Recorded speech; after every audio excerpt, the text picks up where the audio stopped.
Varsity যাচ্ছিলাম বাসে করে। আমি বসেছি জানালার পাশের সিটে, আর আমার পাশে কে বসেছে তা এখনও খেয়াল করা হয়নি। ভার্সিটি যেতে প্রায় আধা ঘন্টার মতো সময় লাগবে। কানে হেডফোন গুঁজে গান শুনছি। এমন সময় পাশে তাকিয়ে দেখি আমার পাশে এক মেয়ে বসা। ওরে শালা, এটা মেয়ে না একটা পরী বলা চলে। এত সুন্দর কোনো পরী থুকু মেয়ে হয় আমার জানা ছিল না। আমি বারবার আর চোখে তার দিকে তাকাচ্ছিলাম। হঠাৎ মেয়েটি বলে উঠল, আপনি এভাবে আর চোখে তাকাচ্ছেন কেন? মেয়ে দেখেননি জীবনে? দেখে তো ভদ্র ঘরের ছেলে বলে মনে হচ্ছে, কিন্তু হাবভাব দেখে তো মনে হচ্ছে বখাটে। না, এত অপমান সহ্য হয় না আর। আমি মেয়েটিকে বললাম, আসলে আপনি দেখতে সুন্দর, তাই বারবার আপনাকে দেখে যাচ্ছি। ছি ছি, লজ্জা করে না পর্ণানীকে দেখতে? আল্লাহ আপনাকে এত সুন্দর করে বানিয়েছেন, সৌন্দর্য না দেখলে তো পাপ হবে। অসভ্য কোথাকার। আপনার মুখে ডাকটা অনেক মিষ্টি লাগছে। মেয়েটি আর সহ্য করতে না পেরে বাস কন্ট্রাক্টরকে ডেকে বলল। এই যে বাস থামান। কন্ট্রাক্টর এসে বলল, কিছু কি হয়েছে ম্যাম? আমি নেমে যাব। কেন ম্যাম? বাসে বখাটে অসভ্য ছেলের অভাব নেই তাই। কে কি করেছে আমাকে বলেন। এই রে সেরেছে, এখন যদি আমার নাম বলে তাহলে তো বাসের সবাই আমার উপর খেপে যাবে। কিন্তু মেয়েটি আমাকে ভুল প্রমাণিত করে বলল, আমাকে নামিয়ে দিন, আমি রিক্সা করে চলে যাব। সে নেমে গেল। মনটা খারাপ হয়ে গেল। লাইফের প্রথমবারের মতো কোনো মেয়ের উপর ক্রাশ খেলাম। শুধু ক্রাশ না, প্রেমে পড়লাম। তাও তার নাম ঠিকানা জানা হলো না। হলো কি ঝগড়া? না, আমাকে ওই মেয়েটার পরিচয় জানা লাগবে। আমি কন্ট্রাক্টরকে ডেকে বললাম, মামা, এখন যে মেয়েটি নেমেছে সে কি প্রতিদিনই বাসে যাতায়াত করে? জানি না ভাই, আজকেই প্রথম দেখলাম। ও যাক, আমি ভার্সিটি চলে আসলাম। আমি মেঘ, অনার্স লাস্ট ইয়ারের স্টুডেন্ট। মা বাবার দুই মাত্র সন্তান। আমার ছোট একটা বোন আছে যে আমার ভালোবাসার ভাগ কাড়ে। যাক, ভার্সিটিতে ঢুকে যাব তখনই কারোর সাথে ধাক্কা খেলাম। সামনে তাকিয়ে দেখি ক্রাশ থুকু, বাসে সেই সুন্দরী আমাকে দেখে রেগে গিয়ে বলল, ছি ছি, লম্পট দেখেছি কিন্তু আপনার মতো না। আমাকে ফলো করতে করতে এখানেও চলে এসেছেন, অসভ্য কোথাকার।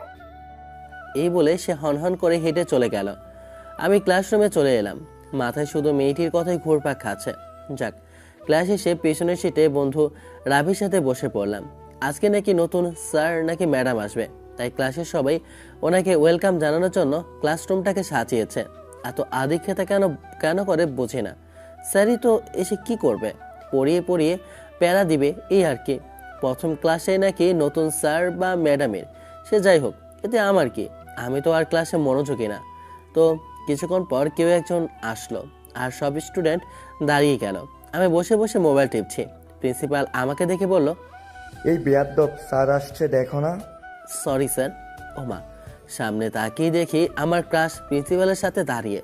ওকে দেখে আমার হার্টবিট বেড়ে গেল প্রচুর পরিমাণে। আমি হাঁ করে তাকিয়ে আছি দেখে রাফি বলল, কিরে, কি দেখিস শাক করে? মামা, ওই মেয়েটাই আমার ক্লাস। কি অবশেষে যে একটা ক্রাশ খেলি, তাও আবার ম্যাডামের উপর? আল্লাহ, তুমি আমার উঠায় নাও। আরে চুপ কর, আগে ম্যাডাম ঠুকো ক্লাসের কথা শুনি তো। নতুন ম্যাম মানে ক্লাস নিজের পরিচয় দিচ্ছে। হাই স্টুডেন্টস, আমি মায়া, তোমাদের নতুন ম্যাম। আমি সদ্য পাশ করে বেরিয়েছি, ঢাবি থেকে গ্র্যাজুয়েশন কমপ্লিট করেছি। ক্লাসের নামটা কিন্তু সেই মায়া, মনটাই জুড়িয়ে যায়। আর গলার আওয়াজটা সেই রকম মিষ্টি। আমি ম্যামের দিকে হাঁ করে তাকিয়ে আছে। ম্যাম এইটা দেখতে পেয়ে আমাকে বলল, ছেলে এদিকে এসো। ওনাকে ডাকতে দেখে আমি ভয়ে চুপসে গেলাম। আমি কাঁপতে কাঁপতে তার কাছে গেলাম। আমাকে দেখে বলল, কি হয়েছে, এত ভয় পাচ্ছ কেন? না ম্যাম, এমনি। ম্যাম প্লিজ সকালের জন্য আমাকে ক্ষমা করে দিবেন। দিব দিব, দাঁড়াও এখানে। ম্যাম আবারও বলতে লাগলো, সো স্টুডেন্ট, আমরা আজকে কোনো ক্লাস করব না। আজকে পরিচয় হব, তবে নর্মালি না, একটা গেমের মাধ্যমে। সবাই খুশিতে বলতে লাগলো, ওকে ম্যাম। তো গেমটা হচ্ছে সবাই নিজের পরিচয়টা একটা পেজে লিখবে। আমাকে দেখে বলল, এই ছেলে নাম কি? মেঘ। মেঘ, সবার থেকে কাগজটা নিয়ে আসবে, তবে কেউ সহজে কাগজটা দিবে না। কাগজের বদলে যে কাগজ নিতে যাবে তাকে একটা করে থাপ্পড় খেতে হবে। হ্যাঁ, তোমরা চাইলে কাগজ থাপ্পড় ছাড়াও দিয়ে দিতে পারো, এটা তোমাদের উপরে নির্ভরশীল। তো সবাই লিখতে শুরু করো। কাগজ নেবে মেঘ। আমি ম্যামের দিকে তাকালাম। ম্যামের ঠোঁটে হাসি দেখতে পেলাম। তাহলে কি ম্যাম এসব ইচ্ছে করেই করছে? আমি রাগ করে বললাম, এত স্টুডেন্ট থাকতে আমি কেন কাগজ উঠাবো? তোমাকেই গেমের জন্য বেস্ট মনে হলো। কি বলো সবাই? সবাই আমার দিকে তাকিয়ে বলল। ঠিক ম্যাডাম। আমি বুঝতে পারলাম আজকে আমার কালের 12টা বাজবে। সবাইরে জ্বালানোর প্রতিশোধ আজ নেবে। সবার লেখা শেষ। ম্যাম বলল, যাও এবার খাতা নিয়ে এসো। আমি প্রথমে গেলাম রাফির কাছে। সে আমাকে জোরে একটা থাপ্পড় মেরে কাগজটা দিল। এভাবে সবাই থাপ্পড় মেরে কাগজ দিল। এত করে বললাম ট্রিট দিব, এই দিব, সেই দিব, কিন্তু না, সবার থাপ্পড়ের বদলে দিবে বলল। শালা এক একটারে আমি দেখে নেব। যাক, কাগজগুলো তুলে ম্যামকে জমা দিতে গেলাম। ম্যাম কাগজ জমা নেওয়ার সময় হেসে হেসে বলল, কেমন লাগলো মেয়ে সাহেব? আর কোনোদিন বাসে কোনো মেয়ের সাথে খারাপ ব্যবহার করলে এর চেয়েও খারাপ ব্যবস্থা হবে। আমি রাগে গজগজ করতে করতে নিজের সিটে আসলাম। এসে রাফিকেই দিলাম কয়েকটা লাগিয়ে। মারকে সে বলল, দোস্ত মারিস কেন? তোর কাছ থেকে থাপ্পড় খাবো আশা করিনি। শালা অনেকদিন তোকে মারি না, তাই হাত পরিষ্কার করে নিলাম। তাহলে আসতে মারতে পারতি। আমি ওই শাকচুনি ম্যামকে দেখে নেব। ক্র্যাশ হয়েছে তো কি হয়েছে, ওরা আমি বোঝাবো। সে যতই টেবিল হোক, আমিও ফাজিলদের সর্দার। আমিও তাকে দেখে নেব। পরের দিন বাসে করে আসছিলাম। প্রায় 2টা স্টেশন পেরিয়ে আসলাম। পাশে আমার বান্ধবী নীলা বসে আছে, কিন্তু ম্যাডাম এখনও বাসে উঠলো না। আচ্ছা, ম্যাডাম কি প্রতিদিন একই সময় আসবে?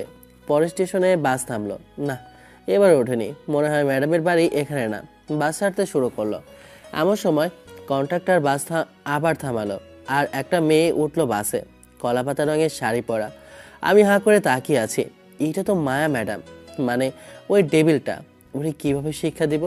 ওরে দেখলেই তো মনটা ছটপট ছটপট করে ওঠে। যাক, মায়া ওঠে আমার সিটে বসা দেখে একটু রাগি লুকে তাকালো। তারপরে সামনে একটা সিটে বসে গেল। সারা রাস্তায় আমি তার কথাই ভাবছিলাম। বাস থেকে নেমে ক্লাসরুমে চলে আসলাম সোজা। ক্লাসে এসে আমি বন্ধুগুলোর সাথে আড্ডায় মেতে উঠলাম। তবে মাথায় একটা চিন্তা, ক্লাসের সবাইকে থাপ্পড় মারার শাস্তি ভোগ করতে হবে। আমি আর রাফি রুমে বসে আছি। রাফিকে কাল রাতে একটা ইঁদুর আনতে বলেছিলাম সাথে করে। হারামিটা নিয়ে এসেছে। প্রথম ক্লাস মায়া ম্যাডামের। আরে শালার প্রতিশোধ তাইলে একসাথে নিয়ে নিতে পারবো। মায়া ম্যাডাম ক্লাস শুরু করেছেন। বারবার রাগি লুক নিয়ে আমার দিকে তাকাচ্ছেন তিনি, কিন্তু আমি তো এখনো কিছু করিনি। তবে হ্যাঁ, এখন করব। আমি রাফিকে ইশারা দিয়ে ইঁদুরটা ছেড়ে দিতে বললাম। যেই ভাবা সেই কাজ, চোরের সাথে বাটপারি করা। এবার বোঝে মজা। প্রথমে ইঁদুরটা দেখে ক্লাসের 6 প্যাক বয় রাকিব, সে ইঁদুরটাকে দেখে ভয়ে চিৎকার দেয়। তারপরে বাকি ছেলেমেয়েরাও ভয় পেয়ে চিৎকার দেয়। ইঁদুরটা এদিক ওদিক হাঁটাহাঁটি করছে। আস্তে আস্তে মায়া ম্যাডামের কাছে গেল। মনে করেছিলাম মায়া ম্যাডাম ভয় পাবে, কিন্তু আমাকে ভুল প্রমাণিত করে দ্বিতীয়বারের মতো অবাক করে দিয়ে ম্যাডাম ইঁদুরটাকে বাইরে বের করে দিয়ে বলল, এত বড় ছেলে মেয়ে হয়েও ইঁদুরকে ভয় পাও? লজ্জা করা উচিত তোমাদের। বাই দ্য ওয়ে, ইঁদুরটা এখানে এলো কি করে?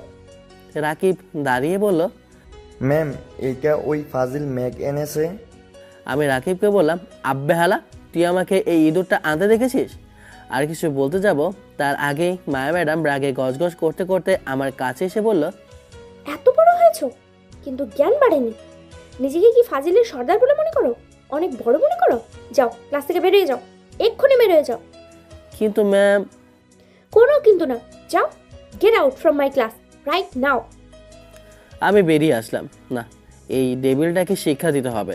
ক্রাশ বলে ছেড়ে দিব না। ম্যাডাম একটিবারও জানতেই চায়নি ইঁদুরটা কে ছেড়েছে। কোনো উপযুক্ত প্রমাণ ছাড়াই আমাকে দোষী বানিয়ে শাস্তি দিল। না, প্রথমে রাকিবকে শাস্তি দিতে হবে, তারপর ম্যাডামকে। পাইছি। ক্লাস শেষে সবাই বেরোচ্ছে। এমন সময় আমি গিয়ে রাকিবকে জড়িয়ে ধরে বললাম, দোস্ত সরি। কিন্তু কেন? এমনি। রাকিব হাঁটতে শুরু করলো। সবাই তাকে দেখে হাসছে। তার পিঠে একটা কাগজ লাগানো, কাগজে লেখা আছে, সে একটা গাধা। এটা পরে সবাই হাসে। রাকিব এদিক ওদিক তাকাচ্ছে, বারবার তার প্যান্ট আর চিন্টের দিকে তাকাচ্ছে। হঠাৎ করে পেছন থেকে তার এক বন্ধুকে সে জিজ্ঞেস করলো, কি রে, সবাই আমাকে দেখে হাসছে কেন? তোর পিছনে লেখা কাগজটা পড়ে হাসছে। কি কাগজ? ওই বন্ধুটা কাগজটি নিয়ে রাকিবকে দেখালো। রাকিব কাগজটা পড়ে রেগে গিয়ে আমার কাছে আসলো। আমার কাছে এসে বলল, শালা তোকে আমি ছাড়বো না, আজকে তোকে জানে মারবো। আমাকে ধরতে পারলে তবে তো। এই বলে দিলাম ধর। রাকিব আমার পেছন পেছন দৌড়াচ্ছে। হঠাৎ করে কারোর সাথে ধাক্কা খেলাম। ধাক্কার জোর সামলাতে না পেরে পড়ে গেলাম। আমি তাড়াতাড়ি করে উঠে বললাম, কি রে, চোখ নাই? এইটা বলে মানুষের দিকে তাকালাম। শালার আজকের দিনটাই খারাপ। এইটা যে মায়া ম্যাডাম। আমি ম্যাডামকে বললাম, সরি ম্যাম, আমি আসি। এই বলে দৌড় দিতে যাব, তখনই ম্যাডাম বলল, ভদ্রতা বলতে কিচ্ছু শেখোনি তাই না? একটা মানুষ মাটিতে পড়ে গেলে যে তাকে হাত বাড়িয়ে দিয়ে তুলতে হয় এটাও জানো না। Sorry ma'am. আমি হাতটা বাড়িয়ে দিলাম। ম্যাডাম আমার হাতটা ধরে উঠল। এই প্রথম কোনো মেয়ের হাতের স্পর্শ পেলাম। কি নরম আর সফট হাত ম্যাডামের। আমি তাকে উঠিয়ে চলে যাচ্ছিলাম, আমার সময় ম্যাডাম বলল, ফাইজলামি ছেড়ে দাও, এখন থেকে ফাইজলামি করতে পারবে না। আমি ফাজলামি ছাড়বো না, আপনি ডেভিলগিরি ছেড়ে দেন। কি বললে তুমি? এই রে, মুখ ফসকে বেরিয়ে গেছে। মেঘ তুই ভাগ, না হলে তোর কপালে দুঃখ আছে। আমি একটা দৌড় দিলাম, একেবারে বাসায় চলে আসলাম। বাসায় এসে আম্মুকে বললাম, আম্মু তোমার পেতনিটা কোথায়? সে এখনো কলেজে। এতক্ষণ কি করছে? ক্লাস আছে নাকি? যা তো, ওকে নিয়ে আয় বাবা। আচ্ছা যাচ্ছি। আমি বাইকটা নিয়ে কলেজের সামনে গেলাম। ক্যাম্পাসে যাওয়ার সময় বাইক নিয়ে যায় না, কারণ বাসে করে যাওয়ার মজাই আলাদা। আর এখন তো আরও মজা। আমি বিগত 10 মিনিটের উপর হবে দাঁড়িয়ে আছি, কিন্তু পেতনিটার আসার নাম গন্ধই নেই। ওই তো বের হয়েছে জান্নাত। ও হ্যাঁ, জান্নাত আমার বোন, এবার ইন্টার ফার্স্ট ইয়ারে পড়ে। জান্নাতের সাথে তার বান্ধবী মুস্কানকেও দেখতে পাচ্ছি। জান্নাত আমাকে দেখে বলল, সূর্য আজকে কোন দিকে উঠেছে? হ্যাঁ, মহারাজ কি মনে করে আমাকে নিতে এসেছে? জান্নাত আমাকে দেখে বলল, সূর্য আজ কোন দিক দিয়ে উঠেছে? হ্যাঁ, মহারাজ কি মনে করে আমাকে নিতে এসেছে? তোর মতো পেতনিকে কে নিতে আসবে? মা বলেছে তাই আসছি। কি? আমি পেতনি? কুত্তা! আজকে তোকে যদি আব্বুর হাতে মায়ের না খাওয়াইছি, তাহলে আমার নামও জান্নাত না। পাশ থেকে মুস্কান হেসে বলল, আরে রাস্তায় এসব কি করছিস তোরা? তোর বান্ধবীকে পেতনি বলছে আর তুই হাসছিস? আরে চল এবার। হুম। জান্নাত আমার বাইকে উঠে বসলো। আমি গাড়ি স্টার্ট দিচ্ছিলাম, তখনই জান্নাত বলল, ভাইয়া, মুস্কানকে একটু নামিয়ে দিবি, ওর বাসা কাছেই। আমি কিছু বললাম না। মুস্কানও উঠে বসলো। মুস্কানকে নামাই দিচ্ছিলাম, এমন সময় দেখি মায়া ম্যাডাম রিক্সা করে যাচ্ছে, আর আমার দিকে এক মনে তাকিয়ে আছে। চোখগুলো খুব লাল ছিল, হয়তো রেগে আছে। রিক্সা থেকে যতক্ষণে দেখা যায় আমাকে দেখেছে। আমি মুস্কানকে নামিয়ে দিলাম। মুস্কান বলল, এই জান্নাত, তোর ভাইয়াকে নিয়ে আমাদের বাসায় চল না, আজ না, অন্য একদিন আসবো। প্লিজ। সরি, আজকে না। আচ্ছা, আল্লাহ হাফেজ, কালকে কলেজে দেখা হবে। আমি গাড়ি স্টার্ট দিচ্ছি, এমন সময় গাড়ির কাছে দেখি মুস্কান আমাকে দেখে মুচকি মুচকি হাসছে। আমি হাসার কারণ বুঝলাম না। জান্নাতকে নিয়ে বাইক চালাচ্ছিলাম, এমন সময় জান্নাতকে বললাম, আচ্ছা তোর বান্ধবী আমাকে দেখে মুচকি মুচকি হাসলো কেন?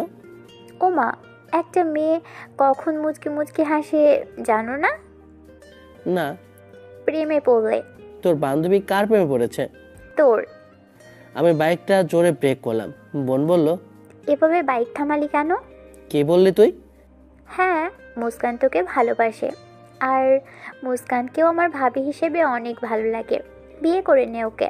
ছি, তোর বান্ধবী মানে আমার বোন। থাক, আর জ্ঞান দিতে হবে না, চল এবার। আমি বাইক স্টার্ট দিলাম। জান্নাত আবার বলল, ভাইয়া, মুস্কান কিন্তু অনেক ভালো মেয়ে। তো? অনেক সুন্দর, তো অনেক রূপবতী, গুণবতী। আচ্ছা, এসব আমাকে বলছিস কেন? ওর সাথে প্রেম করার জন্য। থামবি এবার নাকি থাপ্পড় খাবি? প্রেম কর ওর সাথে, বিয়ে আমি দিব। জান্নাত বেশি বাড়াবাড়ি হয়ে যাচ্ছে। আমি কি? কিছু না। আচ্ছা। জান্নাতকে বাসায় পৌঁছে দিয়ে আমি রুমে চলে এলাম। হঠাৎ করে একটা অচেনা নাম্বার থেকে কল আসলো। প্রথমে রিসিভ করলাম না, অচেনা নাম্বার বলে। পরপর আরও কয়েকবার কল দিল। বিরক্ত হয়ে ফোনটা ধরে বললাম, কি সমস্যা কি, বারবার কল দিচ্ছেন কেন? ওপাশ থেকে মেইলি কণ্ঠে বলল, কুত্তা, তোর সাহস তো কম না, বাইকে মেয়ে নিয়ে ঘোরাঘুরি করিস। এবার বিরক্তবোধটা আরও বেড়ে গেল। আমি মেয়েটিকে বললাম, আপনি কে? আর আমি মেয়ে নিয়ে ঘুরবো কি ঘুরবো না এটা আমার বিষয়। এই কুত্তা, তোর হাত পা ভেঙে আমি পঙ্গু করে দেবো, লুচ্চামি করে বন্ধ কর। আপনি কে? শালা, আমি তোর হবু বউ। আপনি আপনার লিমিট ক্রস করছেন। চুপ কর কুত্তা। লিমিট তুই ক্রস করেছিস।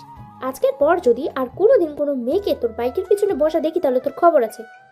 আরে মনে হয় পাবনা থেকে ছাড়া পেয়েছেন, দেরি হচ্ছে না? কি যাতা বলছেন? কি আপনি আর আমি 100 বার মেয়ে নিয়ে ঘুরবো, এটা আপনার কি?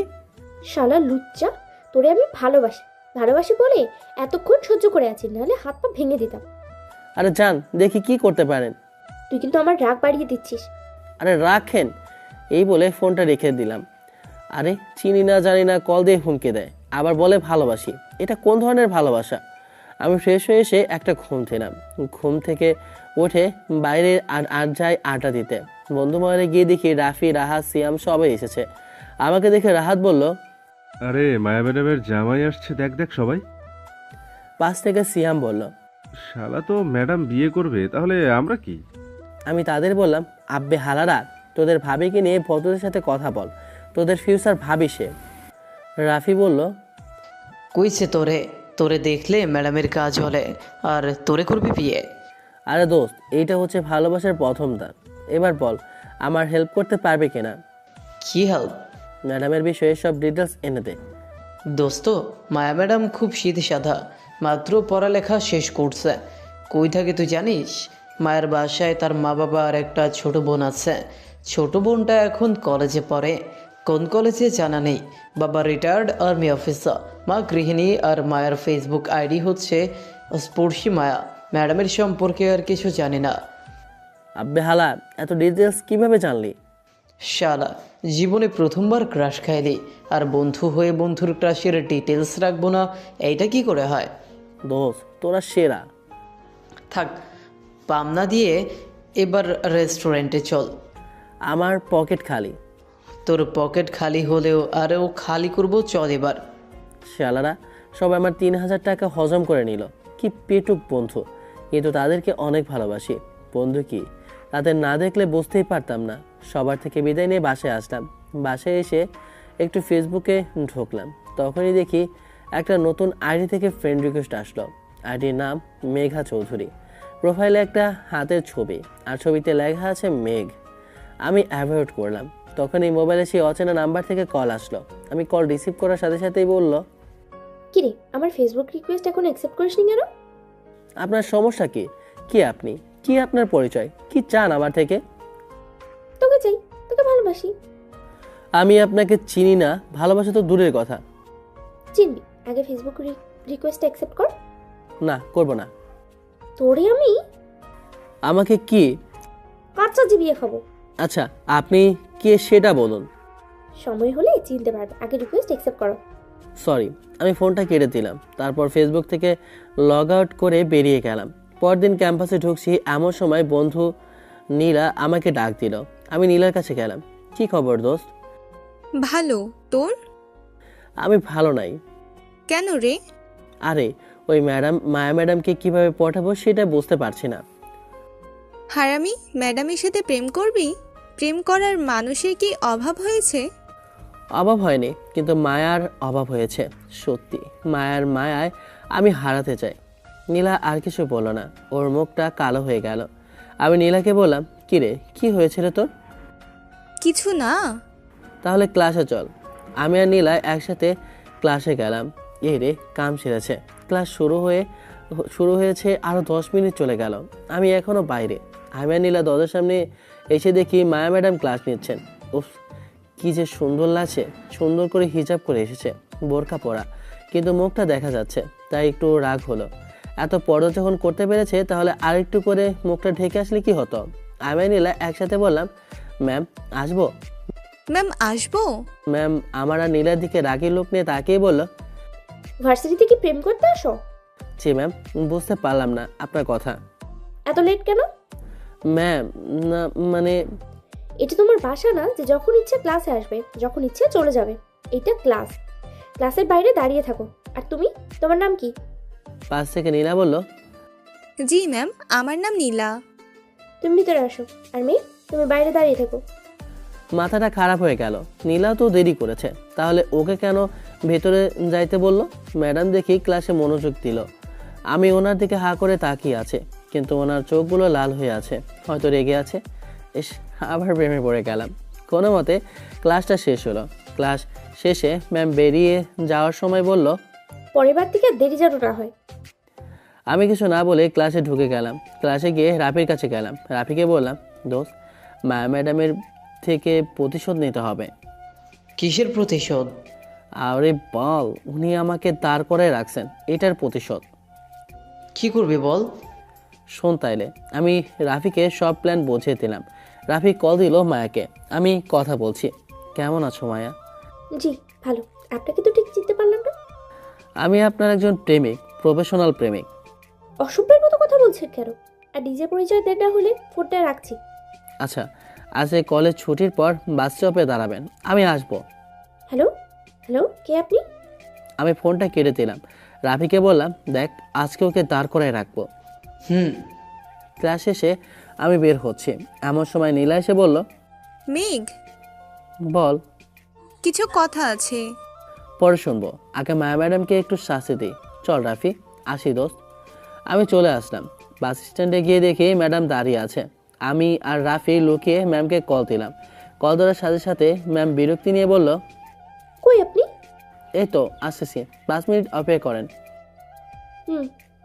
5 মিনিট বলে আমি ম্যামকে আধা ঘন্টা দাঁড় করিয়ে রাখলাম। ম্যামের মুখ রোদে পুরাই খারাপ হয়ে গেল। না, এবার ম্যামকে আর দাঁড় করিয়ে রাখা ভালো হবে না। আমি আস্তে আস্তে ম্যামের পেছনে গিয়ে ম্যামকে বললাম, এটা তোমার না জানলেও চলবে। ম্যাম, কার জন্য অপেক্ষা করছেন? যার জন্য অপেক্ষা করছেন সে আসছে না। মানে? মানেটা খুব সহজ। আমি আপনাকে দাঁড় করিয়ে রাখছি। আমি আপনাকে তাহলে এসব তোমার প্ল্যান? তোমাকে আমি? কিছু করতেই পারবেন না। এই বলে দিলাম এক দৌড়। পেছন থেকে ম্যাম রাগে গজগজ করতে করতে কিছু একটা বলল। আপনি যদি ডেভিল হন, আমিও ফাজিলের কিং। বাসায় আসলাম। বাসায় ঢুকে দেখি জান্নাত তার বান্ধবী মুস্কানকে নিয়ে আড্ডা দিচ্ছে। মুস্কান আমাকে দেখে একটু লজ্জা পেল। শালার কি ঢং! জান্নাত আমাকে দেখে বলল, ভাইয়া আই, আমাদের সাথে বস, আড্ডা দিই। তোদের সাথে আড্ডা দিতে যাব কেন? আরে আয়। আমি বসলাম। জান্নাত কথা বলেই যাচ্ছে। ওপাশ থেকে মুস্কান বলল, কেমন আছো মেঘ? জি ভালো। ওয়েট ওয়েট, কি বললে তুমি? কেমন আছেন জিজ্ঞেস করছি। না, তুমি আমার নাম ধরেছ। আপনি ভুল শুনছেন। না, আমি ঠিক শুনেছি। ভাইয়া তুই ভুল শুনেছিস, যা ফ্রেশ হয়ে আয়, আমি খেতে দিয়েছি। আমি ফ্রেশ হতে আসলাম। মুস্কান মেয়েটাকে সুবিধার মনে হচ্ছে না। জান্নাতের সাথে কথা বলে সব ক্লিয়ার করতে হবে। আমি ফ্রেশ হয়ে ওয়াশরুম থেকে বের হয়ে দেখি মুস্কান আমার রুমে। ওকে দেখে ঘাবড়ে গেলাম। আমি ওকে জিজ্ঞেস করলাম, কি চাই? কিছু না, একটু রুমটা দেখছিলাম। দরকার নেই, যাও নিচে যাও। মুস্কান চলে গেল। আমি গিয়ে খাবার খেয়ে রুমে এসে ঘুম দিলাম। ঘুম থেকে উঠে দেখি জান্নাত আমার পাশে বসে আছে। আমি ওকে দেখে বললাম, কি হয়েছে? মুস্কানের চিঠিটার জবাব কি? কোন চিঠি? নাকামো করবি না। কোন চিঠির কথা বলছিস? আরে মুস্কান, যেটা তোর বালিশের নিচে রেখেছিল। আমি বালিশের নিচে হাত দিয়ে দেখি একটা কাগজ। কাগজটা খুললাম। কাগজে লেখা আছে, প্রিয় মেঘ, প্রথম দেখায় তোমার প্রেমে পড়ে গেছি। তোমাকে অনেক ভালোবাসি। প্লিজ আমার ভালোবাসা গ্রহণ করো। চিঠিটা পড়ে মাথা খারাপ হয়ে গেল। জান্নাত জিজ্ঞেস করলো, কি লেখা আছে ভাইয়া? আর তোর উত্তর কি? তোকে মানা করেছিলাম ওই মেয়েটাকে প্রশ্রয় না দেওয়ার জন্য, কিন্তু তুই আর আমি ওকে ভালোবাসি না, আমি অন্য কাউকে ভালোবাসি। জান্নাত কিছু না বলে চলে গেল। এই প্রথম আমি আমার বোনটাকে মারলাম। ওকে কোনোদিন আঘাত দেয়নি, কিন্তু আজকে আমি ওর গায়ে হাত তুললাম। ছি! আমি জান্নাতের রুমে গেলাম। সে লাইট অফ করে শুয়ে আছে। আমি শিওর সে কাঁদছে। আমি লাইট অন করে তার পাশে গিয়ে বসে বললাম, সরি বোন, আমি ভুলে থাপ্পড় দিয়েছি, সরি, মাফ করে দে আমাকে। কাঁদিস না বোন, প্লিজ, তোর কান্না সহ্য করতে পারি না আমি। জান্নাত কাঁদতে কাঁদতে বলল, আমি অনেক খারাপ, তাই না ভাইয়া? না বোন, তুই সবার থেকে বেস্ট, সরি। না ভাইয়া, আমি সরি, আমি একটু বেশি করে ফেলেছি। না বোন, কিন্তু আমি অন্য কাউকে ভালোবাসি যে। কে সে ভাইয়া? কালকে দেখাবো, যাবি আমার সঙ্গে? অবশ্যই যাব, ভাবিকে দেখা লাগবে। এবার কান্না থামা। আমাকে মারলি কেন? সরি রে, খুব লেগেছে তাই না? বল, কি করলে আমাকে মাফ করবি? আমার জন্য ফুচকা, আইসক্রিম আর চকলেট নিয়ে আয়, তারপর মাফ করব। আচ্ছা, আনতেছি। তুই আমার বেস্ট ভাইয়া। থাক, আর পাম দেওয়া লাগবে না। আমার জন্য ফুচকা আইসক্রিম আর চকলেট নিয়ে আয়, তারপর মাফ করব। আমি বোনের জন্য তার অর্ডার মতো সব খাবার নিয়ে আসলাম। সে খেয়েই চলেছে। বুঝি না মেয়েরা এত চকলেট আর ফুচকা পাগলি হয় কেন। ওর তো জানা থাকলে একটু আমাকে বলেন। পরের দিন বোনকে নিয়ে বাসা থেকে বের হচ্ছি, এমন সময় মোবাইলে সেই অচেনা মেয়েটার কল আসলো। আমি কল ধরলাম না, সাথে সাথেই মেসেজ আসলো, কুত্তা কল ধর। এইটা মেয়ে নাকি কি? কথায় কথায় শুধু রেগে যায়, চিনি না যায় না, শুধু শুধু আমাকে ডিস্টার্ব করেই যাচ্ছে। আবার কল আসলো। আমি কলটা ধরে বিরক্তি স্বরে বললাম, আপনার কি সমস্যা? আমাকে বারবার কল দেন কেন? আপনার পরিচয় দেন, না হলে আমি কল কেটে দিচ্ছি। তুই কল কেটে দেখ, শুধু মাথা ফাটিয়ে দেবো। আপনি কে বলুন প্লিজ। আমি তোকে ভালোবাসি মেঘ, সময় হলে জানতে পারবি আমি কে। না, এখন বলুন। তোরা না বলছি না। আচ্ছা ভাই, আমি ফোনটা কেটে দিলাম। আজকে যেহেতু বোনকে নিয়ে যাব, তাই বাইকটা নিলাম। বাইকের পেছনে বোন বসে আছে। আমি আর বোন ক্যাম্পাসের দিকে যাচ্ছি। গেটের কাছে আসতেই দেখি মায়া ম্যাডাম দাঁড়িয়ে আছে। আমার দিকে একবার তাকিয়ে চোখ নামিয়ে নিল। আমার কেমন জানি মনে হলো ম্যাডাম রেগে আছে, প্লাস কান্নাও করেছে। ওনার চোখগুলোর মাঝে আমি স্পষ্ট দেখতে পেয়েছি। ওনাকে এইভাবে দেখে আমার বুকের ভিতর কেমন জানি করে উঠল। কিন্তু ওনার এমন অবস্থা কেন? আমি বোনকে গাড়ি থেকে নামিয়ে গাড়ি পার করে আসলাম। গাড়ি পার করে বোনকে নিয়ে রেস্টুরেন্টে বসলাম। এমন সময় নীলা এসে বলল, মেঘ, কি খবর তোর? এই তো ভালো। আমি যদি ভুল না হই তাহলে এইটা তোর বোন জান্নাত। হুম। তাহলে এতদিনে তোর মহারানী বোনকে দেখার সুযোগ পেলাম। জানো জান্নাত, আমার সাথে থাকলে সারাদিন শুধু বলে, জানিস নীলা, আমার বোন এমন, আমার বোন এইটা করেছে, আমার বোন আমার অনেক কেয়ার করে। পাশ থেকে জান্নাত লাফ দিয়ে উঠে বলে, সত্যি বলছো আপু? আমারে বাসায় সারাদিন পচায়। কি? মেঘ, এটা কিন্তু ভালো না। আমি কিছুই করি নাই, আমি নির্দোষ। ভাইয়া, সব ঢং। তবে হ্যাঁ, তুই আমার বেস্ট ভাইয়া। এইটা বলে জান্নাত আমার গা টেনে দিল। ক্লাসে তাকিয়ে দেখি মায়া ম্যাডাম আমার দিকে তাকিয়ে আছে। আমি ফিরতে সে মুখ ঘুরিয়ে নিয়ে চলে গেল। আমি জান্নাতকে নীলার সাথে থাকতে বলে ক্লাসে আসলাম। প্রথম ক্লাস করতে হবে অবশ্যই, কারণ হাজার হলেও ভালোবাসার মানসিক ক্লাস। তো ক্লাসের সামনে এসে ম্যাডামকে বলি, ম্যাম আসতে পারি? আরে মেঘ সাজছে, আসেন আসেন। বুঝলাম না আজ ম্যাডাম এত ভালো মোড়ে কেন? না, লক্ষণ ভালো ঠেকছে না। ম্যাডাম হুট করে বলল, স্টুডেন্ট, আজকে আমরা একটা টেস্ট নিব তোমাদের। আমি টেস্টের কথা শুনে ঢুক গিতে লাগলাম। আমি শিওর ম্যাডাম কালকের ঘটনাটি প্রতিশোধ নেবে। ম্যাম টেস্ট নেওয়া শুরু করলো। প্রথমে ম্যাডামের খপ্পরে পড়লো রাফি। সে কীভাবে জানি পাশ করে গেল। আরও কয়েকজনের পরে আসলো আমার পালা। ম্যাম আমাকে এমন একটা প্রশ্ন করলো যার উত্তর আমি কেন, ম্যাডাম হয়তো স্বয়ং নিজেও জানে না। আমি পারবো না দেখে ম্যাডাম বলে উঠলো, সারাদিন তো বাইকে করে মেয়ে নিয়ে ঘোরাঘুরি করো, আজকে একটা কালকে আরেকটা নিয়ে, কিন্তু লেখাপড়া একদম জিরো। এত বড় হয়েছো, এখন কি নিজের ক্যারিয়ারে ফোকাস করবে না? যত্তসব। ম্যাডামের এমন কথায় রাগ উঠে গেল। নিজেকে কন্ট্রোল করতে না পেরে রুম থেকে বের হয়ে গেলাম। রাফি কয়েকবার ডেকেও আমাকে থামাতে পারেনি। কিছু না জেনে ম্যাডাম এইটা বলবে আমি তা আশা করিনি। বাইকের পিছনে মেয়েটা যে আমার বোন, না, ওনাকে এবার দেখাতে হবে ফাজিল কিং মেয়ে কী করতে পারে। আমাকে এভাবে বেরিয়ে যেতে দেখে পুরো ক্লাস স্তব্ধ। সবাই জানে আমি কেমন ফাজলামও সারাদিন করলেও মেয়েদের সাথে কোনোদিনও সম্পর্কে জড়াইনি আমি। ক্লাস শেষে মায়া ম্যাডাম যখন বের হতে যাবে তখনই রাফি ম্যামকে ডেকে বলল, ম্যাম। বলো, নিজের বন্ধু হয়ে সাফাই দিতে আসবে না? জি ম্যাম, সাফাই অবশ্যই দিব। আপনি যে আমার বন্ধুকে বললেন বাইকে করে সে মেয়ে ঘোরায়, একটা ছেড়ে আরেকটা ধরে, জানেন বাইকে বসা মেয়েটাকে? কি আবার ও নতুন প্রেমিকা আর কি? জি না, ওর বোন জান্নাত। মেঘের বাইকের পেছনের সিট শুধু ওর বোনের জন্যই রিজার্ভ। এমনকি আমাকেও বসতে দেয় না। কেউ ওর বাইকের পেছনের সিটে বসতে চাইবে বলে সে বাইক নিয়ে ভার্সিটিও আসে না। আর আপনি সে ভাই বোনের সম্পর্ক নিয়ে এত কথা বললেন? আর হ্যাঁ, পুরো ক্যাম্পাসে জিজ্ঞেস করে দেখবেন আজ পর্যন্ত আমার বন্ধু মেঘ কোনো মেয়ের দিকে তাকিয়েছে কিংবা প্রপোজাল দিছে কিনা। আসি ম্যাডাম। আমি রাগ করে বোনের কাছে আসলাম। আমাকে রাগ করতে দেখে বোন বলল, কি হয়েছে রে ভাইয়া? কিছু না। জান্নাত বলল, ভাইয়া দেখাবি না? পাশ থেকে নীলা বলল, কি দেখানোর কথা বলছো জান্নাত? আমি বললাম, কিছু না দোস্ত। জান্নাত, আমি তোকে পরে দেখাবো। নীলা, আসি এখন, বোনকে দিয়ে আসবো। কিন্তু ভাইয়া, এত তাড়াতাড়ি কেন? আর একটু পর। না, এখনই যাবি, চল।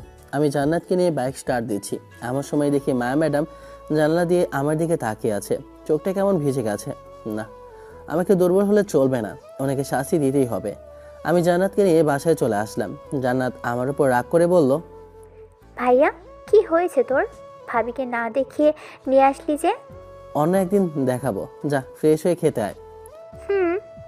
আমি রুমে গিয়ে ফ্রেশ হয়ে মোবাইলটা হাতে নেওয়ার সাথে সাথেই অচেনা মেয়েটির কল আসলো আবার। আমি ফোনটা ধরলাম, খুব বিরক্তি লাগছে। তারপরও বারবার কল দিয়ে যাচ্ছে। বাধ্য হয়ে ফোনটা ধরে বললাম, আপনার সমস্যা কি? এত কল দিয়ে ডিস্টার্ব করেন কেন? তো সব সরি। সরি কেন? এমনিতেই। এসব ফালতু কথা বলার জন্য কল দিয়েছেন? বাই। ফোনটা কেটে আমি নিচে গেলাম। খাইতে ইচ্ছে করছে না, মায়ের উপর অনেক রাগ হচ্ছে। না জেনে সে এইভাবে বলবে, না আমিও তারা ছাড়বো না। পাইছি। মাথায় বুদ্ধিটা আসার পর মুখে একটা ডেবিল মার্কা হাসি আসলো। এবার বুঝবে মজা। পরের দিন কলেজে তাড়াতাড়ি এসে আমার কাজটা সেরে ফেললাম। আজকে ক্লাস শুরুর আগে সবাই আমাকে দেখে অবাক। রাফি তো সবার থেকে বেশি অবাক। সে বুঝে গেছে আমার ফাজিল মাথায় কোনো ফাজিল বুদ্ধি এসেছে, যা আমি কার্যকর করতে এসেছি। যাক, মায়া ম্যাডাম আসলো। এসে চেয়ারে না বসে আমার কাছে এসে বলল, মেঘ, একটু বাইরে আসবে প্লিজ। আমি ম্যামের সাথে বাইরে গেলাম। বাইরে যাওয়ার পর ম্যাম আমাকে বলল, সরি মেঘ, আসলে আমি না জেনে কালকে অনেক কথা বলে দিয়েছি। সরি, আমি জানতাম না ওটা তোমার বোন। সরি। ম্যামের কথা শুনে মনটা করে গেল। আমি ম্যামকে বললাম, ইটস ওকে ম্যাম। তারপর আমরা ভিতরে চলে আসলাম। রাফি আমাকে দেখে বলল, কিরে কি হয়েছে? কালকের জন্য সরি বলছে। বাহ, প্রেম এখন সরি পর্যন্ত এগিয়ে গেল। আব্বে চুপ কর। ম্যাম এসে বলল, স্টুডেন্ট, আজকে আমরা এই জিনিসটা শিখবো। এইটা বলতে বলতে ম্যাম চেয়ারে বসে পড়ল। আর বসার আগে আমি চিৎকার দিয়ে যাব, তার আগে ম্যাম চেয়ার ভেঙে ধপাস করে নিচে পড়ে গেল। উপস্থিত সবাই ম্যামকে দেখে হাসছে। ম্যাম একটু লজ্জা পেল আর আমার দিকে রাগি লুকে তাকালো। ম্যাম জানে এটা আমারই কাজ। উনি কিছু না বলে ক্লাস থেকে চলে গেলেন। শিক্ষার্থীরা হেসেই যাচ্ছে। মনটা আবার খারাপ হয়ে গেল। আমি তাড়াতাড়ি রুম থেকে বের হয়ে ম্যামের পিছনে পিছনে কিছু দূর গিয়ে বললাম, ম্যাম। না, থামছে না। আমি আবার ডাক দিলাম, ম্যাম আই সরি। এবার ম্যাম পিছনে ফেললো। ওনার চোখে জল। এই প্রথম কেন জানি নিজেকে দোষী মনে হচ্ছে। আমি ম্যামকে বললাম, ম্যাম আসলে। থাক, আমার উপরে যখন এতই রাগ করলে, তাহলে অন্যভাবে সেই রাগটা মেটাতে এভাবে সবার সামনে আমাকে হেনস্থ করার কি দরকার ছিল? সরি মেঘ সাহেব। ম্যাম চলে গেল। আমি ক্যান্টিনে চলে আসলাম। কলেজ ছুটির পর ম্যামের জন্য দাঁড়িয়ে আছি। ওই তো মায়াকে দেখা যাচ্ছে, চোখগুলো ফোলা, হয়তো কান্না করেছে অনেকক্ষণ। আমি ম্যামের সামনে গিয়ে কিটক্যাটের বাক্সটা এগিয়ে দিয়ে বললাম, সরি ম্যাম, আসলে আমি না জেনে। ম্যাম কিছু না বলে পাশ কেটে চলে গেল। উনি বাসের জন্য অপেক্ষা করছে। আমি ওনার পাশে দাঁড়িয়ে ওনাকে বললাম, ম্যাম সরি, প্লিজ মাফ করে দেন। এমন সময় ম্যাডাম যা করলো তা দেখে আমার জান যা অবস্থা। ম্যাডাম হাত থেকে কিটক্যাটের বক্সটা নিয়ে জোরে চিৎকার দিয়ে বলল, কেউ ওই ছেলেটাকে ধরেন, ছেলেটা আমার চেইন চুরি করেছে। কথাটা শুনে আমি তো বনে গেলাম। আশেপাশের লোকজন এবার ম্যামের দিকে তাকানো শুরু করলো। আমি আল্লাহর নাম নিয়ে দিলাম একদৌড়। কে পায় আমাকে? পেছনে তাকিয়ে দেখি ম্যাম হাসছে আর কিটক্যাটের খোসা ছিলে খাচ্ছে। শালার এইভাবে বদলা নিল, তার উপর আমার চকলেটও খেলো। আমি কোনো মতে যান বাঁচিয়ে বাসায় চলে আসলাম। বাসায় এসে আমাকে হাঁপাতে দেখে বোন বলল, কি রে ভাইয়া, কি হয়েছে তোর? এভাবে হাঁপাচ্ছিস কেন? পাগলা কুকুর পিছনে লাগছিল। কথাটি শুনে ভেতরের ঘর থেকে কে যেন হেসে উঠলো। আমি জান্নাতকে জিজ্ঞেস করলাম, কি রে, কি হাসছে? আমার বান্ধবী মুস্কান। আমি রুমে চলে আসলাম। রুমে আসার পর আমার পিছু পিছু মুস্কানও আসলো। এসে দরজার কাছ থেকে দাঁড়িয়ে আমাকে বলল, ভেতরে আসতে পারি? না চাইতো তাকে আসতে বললাম। এসে আমাকে বলল, আপনাকে ওই দিন একটা চিঠি দিয়েছিলাম, তার উত্তরটা জানতে এসেছি।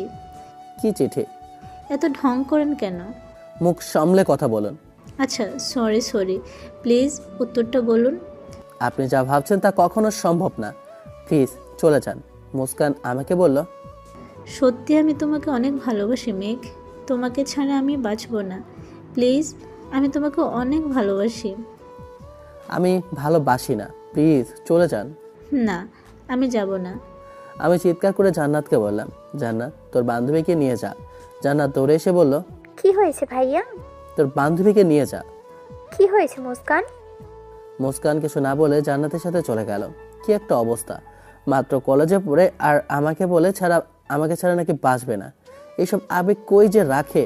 আমি ফ্রেশ হয়ে ফেসবুকে ঢুকলাম। ফেসবুকিং করছি এমন সময় মেঘা চৌধুরী আইডি থেকে মেসেজ আসলো। রিকোয়েস্ট অ্যাকসেপ্ট করেন। আমি কোনো রিপ্লাই করলাম না, সাথে সাথে মোবাইলে কল আসলো। বলছি না এই মেয়ে কী পাইছে। কল ধরে বিরক্তি স্বরে বললাম, কি হয়েছে কি? মেয়েটা কিছু না বলে হাসতে লাগলো। আমি ওনাকে বললাম, আপনি হাসেন কেন? আপনার কথা ভেবে। আমাকে কি জোকার মনে হচ্ছে? না, তার থেকেও বেশি। একটা মেয়ে আপনাকে যে এই দৌড়ানিটা দিল। আমি অবাক হয়ে বললাম, আরে তোমাকে ভালোবাসি, তোমার সামান্য খবরটুকু রাখবো না, তা কি করে হয়? আপনি এসব জানেন কিভাবে? আরে তোমাকে ভালোবাসি, তোমার সামান্য খবরটুকু রাখবো না, তা কি করে হয়? মাথায় ঢুকছে না এই মেয়েটার কাছে আমার এইসব খবর কিভাবে। না, আমাকে সাবধান হতে হবে। ফোনের অপর পাশ থেকে মেয়েটি বলল, চান্দু, তুমি যে ভাবছো তা কখনোই হবে না। ভাবছি মানে কি ভাবছি আমি? যতই সাবধানে থাকো না কেন, তোমার খবর আমার কাছে থাকবেই।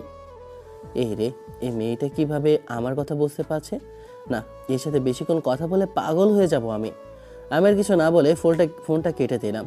ফোন কেটে ফেসবুকে ঢুকলাম ক্রাশের আইডিতে অনেকক্ষণ ঘোরাঘুরির পর রিকোয়েস্ট পাঠাবো কি পাঠাবো না ভাবতে ভাবতে পাঠিয়ে দিলাম।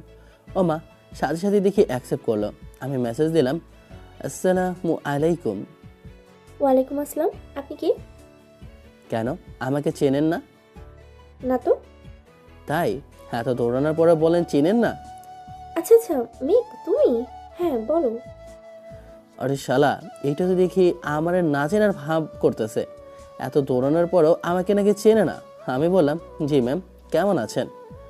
এই তো অনেক ভালো আছি। বাই দ্য ওয়ে, কেমন লাগলো এক্সারসাইজ করে? আমাকে দৌড় খাওয়ালেন, সাথে আমার চকলেটও খেলেন। ও হ্যাঁ, চকলেটের জন্য ধন্যবাদ। Sorry ma'am. সরি কেন? সকালের বিষয়টার জন্য। আরে সরি বলার প্রয়োজন নেই। আর তুমি যদি ফাজিল হও তাহলে আমি হলাম ডেভিল কুইন। আচ্ছা, আমিও দেখবো আপনি কতটুকু ডেভিল। আর পড়ালেখায় একটু মন দাও। মন তো দিয়ে দিলাম। কোথায়? পড়ালেখায়। ভালো। আচ্ছা ভাই, পরে কথা হবে। ম্যাম অফলাইনে চলে গেল। আমিও অফলাইনে চলে গেলাম। নিজের ডায়েরিটা নিয়ে প্রতিদিনের মতো লেখা শুরু করে দিলাম। ডায়েরি লেখা শেষ করে ডিনার করে ছাদে চলে এলাম। আকাশে খুব সুন্দর তারাদের মেলা, হালকা বাতাস বইছে।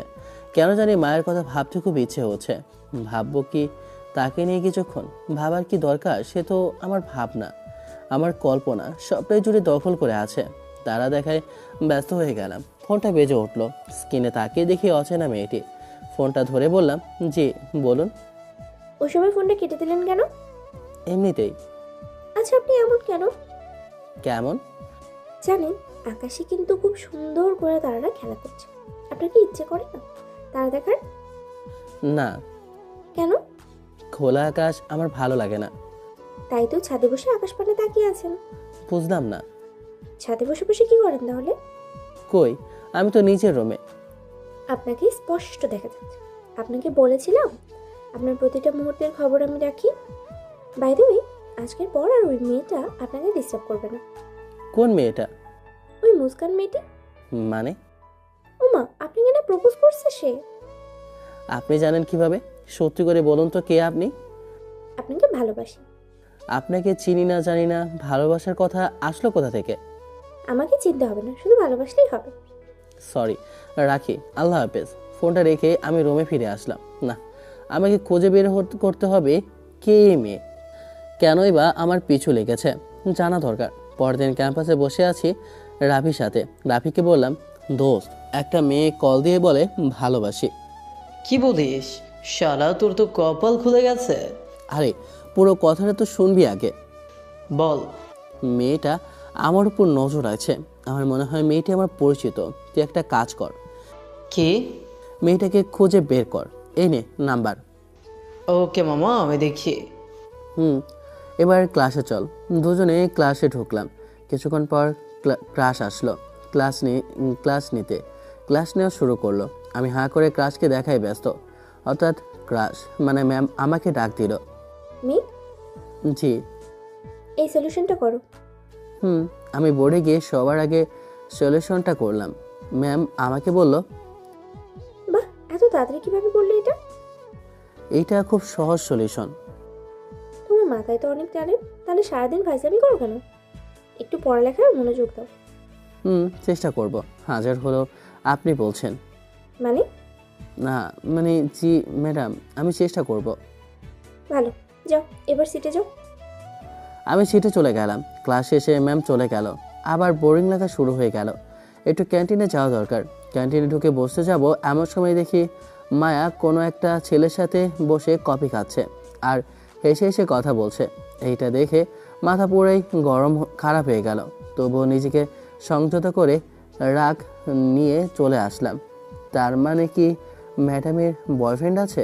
যদি থাকে তাহলে না না, কিন্তু আমি এইসব ভাবছি কেন? ম্যামের উপর তো আমি শুধুই ক্রাশ খেয়েছি, কিন্তু সত্যি কি ক্রাশ নাকি অন্য কিছু? না, আমি পারছি না। আমি বাকি ক্লাস না করে চলে এলাম বাসায়। বাসায় এসে কিছুই না খেয়ে ঘুমিয়ে পড়লাম। সন্ধ্যার দিকে ঘুম ভাঙলো। ঘুম ভাঙতে দেখি মোবাইলে অনেকগুলো কল, সবকটি অচেনা মেয়েটির। প্রথমে বিরক্ত লাগলেও কেন জানি আজকে একটু কথা বলতে মন চাইলো। আমি কল ব্যাক করলাম, সাথে সাথেই ফোনটা ধরলো। হয়তো আমার ফোনেরই অপেক্ষা ছিল। ফোন ধরে কান্না করতে করতে বলল, আপনি কোথায় ছিলেন? জানেন কত টেনশন হচ্ছিল? আমি সত্যি আপনাকে অনেক ভালোবাসি। কান্না থামান, আমি ঘুমিয়েছিলাম। সরি, আমি সত্যি সরি। সরি কেন? এমনিতেই আপনি আমাকে কষ্ট দিতে ভালোবাসেন, তাই না? আমি আপনাকে কষ্ট দিতে যাব কেন? আপনাকে তো আমি চিনিই না। কেন? আমাকে না দেখলে কি ভালোবাসা যায় না? না। এটা কোথায় আছে যে না দেখলে ভালোবাসা যায় না? আছে। কোথায়? যেখানে থাকুক না কেন, আগে আপনি আপনার পরিচয় দিন প্লিজ। বললাম তো আমার নাম মেঘা। সেটা আমিও জানি, এরপর বলেন। তারপর আর কিছুই বলতে পারবো না। কেন? এমনিতেই। আচ্ছা, পরে কথা বলবো, রাখি। আমি ফোনটা কেটে দিলাম। মেঘা আবার কল করতে লাগলো। আমার মন ভালো নাই, কিন্তু কেন? সকালের বিষয়টার পর কেন আমার এমন হচ্ছে? আমি শুধু ক্রাশ খেয়েছি তাহলে? আচ্ছা, ম্যামের সাথে যে ছেলেটি ছিল সেটি কি তার বিএফ নাকি? ভালো লাগছে না। বাইরে গেলাম ঘুরতে। কিছুক্ষণ একা একা ঘোরাঘুরি করে বাসায় চলে আসলাম। বাসায় এসে দেখি আব্বু বসে আছে। আমাকে দেখে বলল, কিরে মেঘ, কোথায় ছিলি? আব্বু, একটু বাইরে গিয়েছিলাম। কেন আব্বু? পরশু তোর চাচাতো ভাই অনিকের বিয়ে। কি বলো? অনেক ভাইয়ের বিয়ে আর আমাকে বললো না?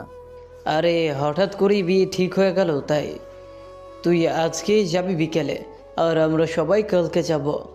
আচ্ছা। আমি ব্যাগপত্র গুছিয়ে বাসের টিকিট কেটে বাসে উঠে পড়লাম। আমার পাশের সিটটা খালি, হয়তো কেউ আসবে না। যাক, ভালোই হয়েছে। বাস স্টার্ট দিচ্ছে। এমন সময় কন্ট্রাক্টর একটা মেয়েকে আমার পাশে এনে বলল, আপা, এইটা আপনার সিট। মেয়েটি আমাকে দেখে একটু বিরক্ত হয়ে পড়ল। এখানে বসতে হবে আমায়? ও আপা। মেয়েটি কেমন করে যেন তাকালো। সেই তাকানোটাই বলে দিচ্ছে সে আমার পাশে বসতে ইচ্ছুক না। তাতে আমার কি? আমি জানালার পাশে সিটটা পাইছি, ওটাই অনেক। বাস ছেড়েছে আধা ঘন্টা হয়ে গেল। মেয়েটা আবার হাঁপিয়ে উঠেছে। আমি জানি সে কি চায়। সে না প্রতিটা মেয়ে চায়। আরে ভাই, খারাপ কিছু না, জানালার পাশের সিটে বসতে চায় আর কি। আমি মেয়েটিকে বললাম, আপনি চাইলে এইদিকে বসতে পারেন।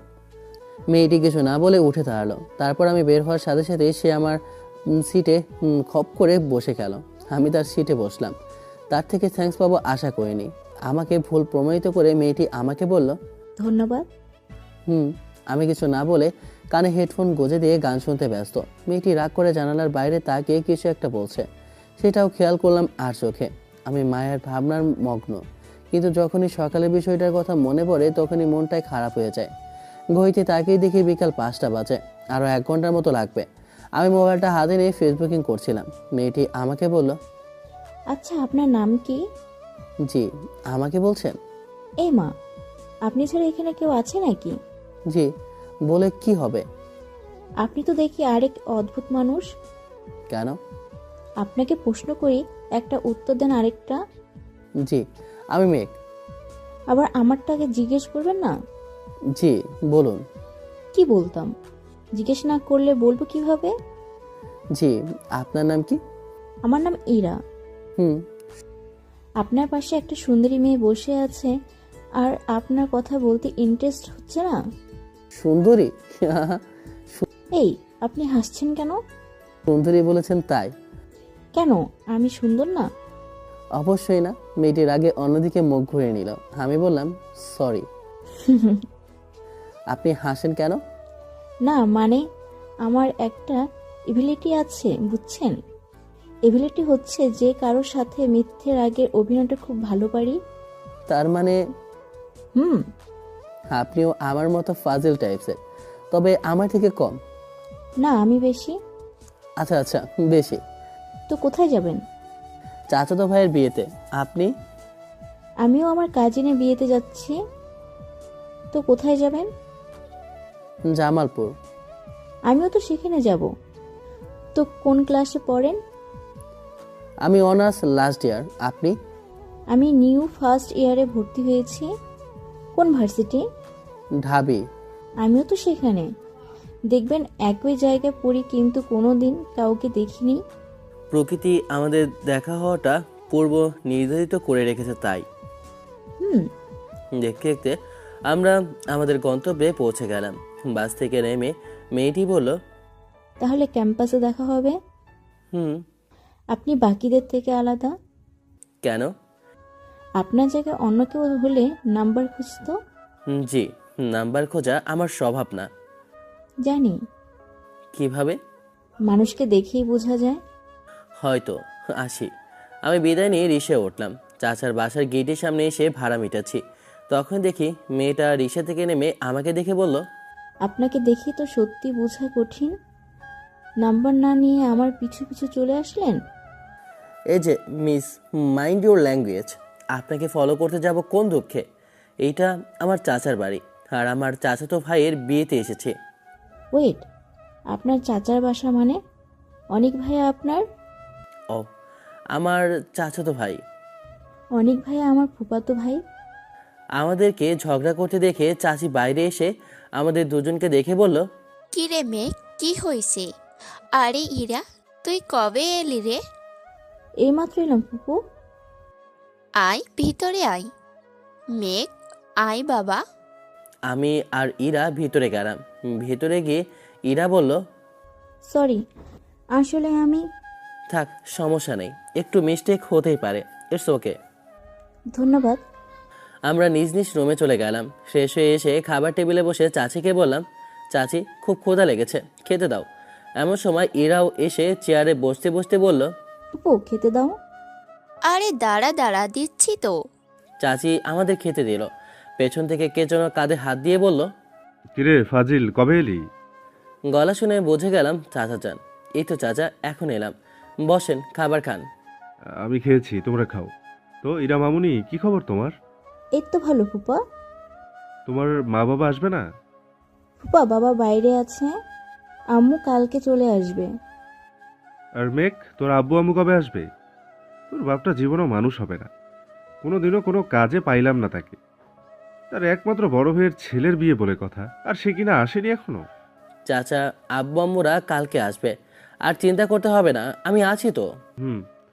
তোকে এইসব দায়িত্ব নিতে হবে, তবে কোনো ফাজলামি করবি না। ইয়েস স্যার, আপনি যা বলবেন। আবার শুরু করলি? খেয়ে নে। আমি আর ইরা খেয়ে দিয়ে ছাদে গেলাম। আমি মোবাইল নিয়ে ফেসবুকিং করছিলাম, এমন সময় কল আসলো, মেঘারই কল। আমি কল ধরে বললাম, কি হয়েছে, কি বলেন? আপনি কই গেলেন? আজকে ছাদে দেখতে পাইনি যে। আপনাকে বলতে যাব কেন? তোমাকে ভালোবাসি তাই বলবে? জানো না, ভালোবাসার মানুষের সাথে সব শেয়ার করতে হয়। ভালোবাসার মানুষ মানে? আপনি আজাইরা কথা না বলে ফোনটা রাখেন, এমনিতেই মনটা ভালো না। কেন, কি হয়েছে? প্লিজ ফোন রাখেন, বাই। আমি ফোনটা কেটে দিলাম। এরা আমার পাশেই বসেছিল। আমাকে এইভাবে মন খারাপ করে থাকতে দেখে বলল, কি হয়েছে আপনার? কই কিছু না। আপনার মুখে কষ্ট দেখা যাচ্ছে, বলেন কি হয়েছে? কিছু না, এমনিতেই। হা হা, কফি খাবেন? আমি বানিয়ে নিয়ে আসি। এরা কফি বানাতে নিচে চলে গেল। আসলে কফি খাওয়ার ইচ্ছা নাই, ওকে নিচে পাঠিয়ে কিছু সময়ের জন্য একা থাকতে চাই। মাথায় বারবার সকালের বিষয়টা ঘুরপাক খাচ্ছে। না, রাফিকে দরকার। সাথে সাথে কল দিলাম। কল ধরে বলল, খিরে, কি হয়েছিল তোর? সকালে এইভাবে চলে আসলি আর বিকেলেও আসিস নাই আড্ডা দিতে? আরে আমি আমার চাচাতো ভাইয়ের বিয়েতে আসি। হালা, আমাদের একা রেখে চলে গেলে?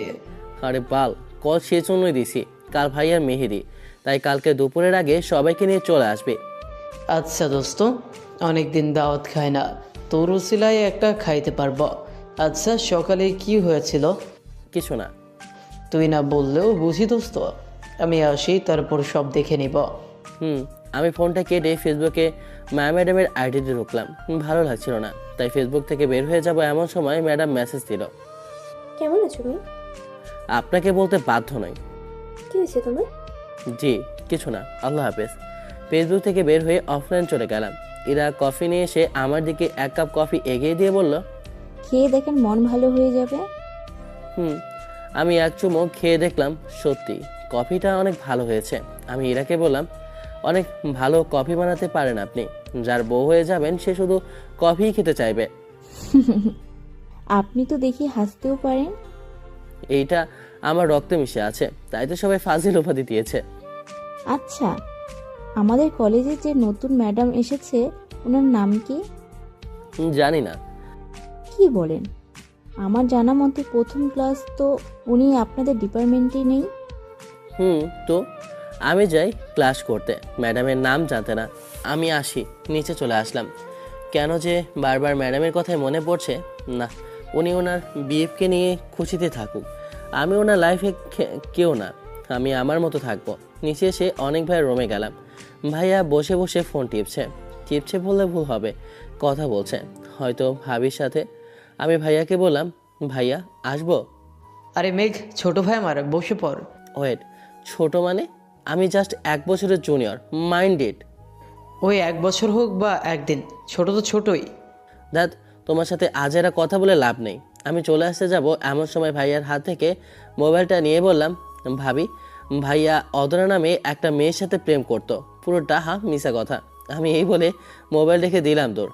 যাক, এইবার বুঝবে মজা কত দানে কত চাল। সারা রাত চলবে ঝগড়া, আজকে অনেক ভাইয়ার শেষ। আমি নিচে এসে কাজে মন দিলাম। কাজ বলতে ডেকোরেশনের কাজগুলো আমাকে দেখতে হচ্ছে, একমাত্র বড় ভাইয়ের বিয়ে বলে কথা, বাড়িটা জাঁকজমকভাবে সাজাতে হবে। তো আমি ব্যস্ত হয়ে গেলাম।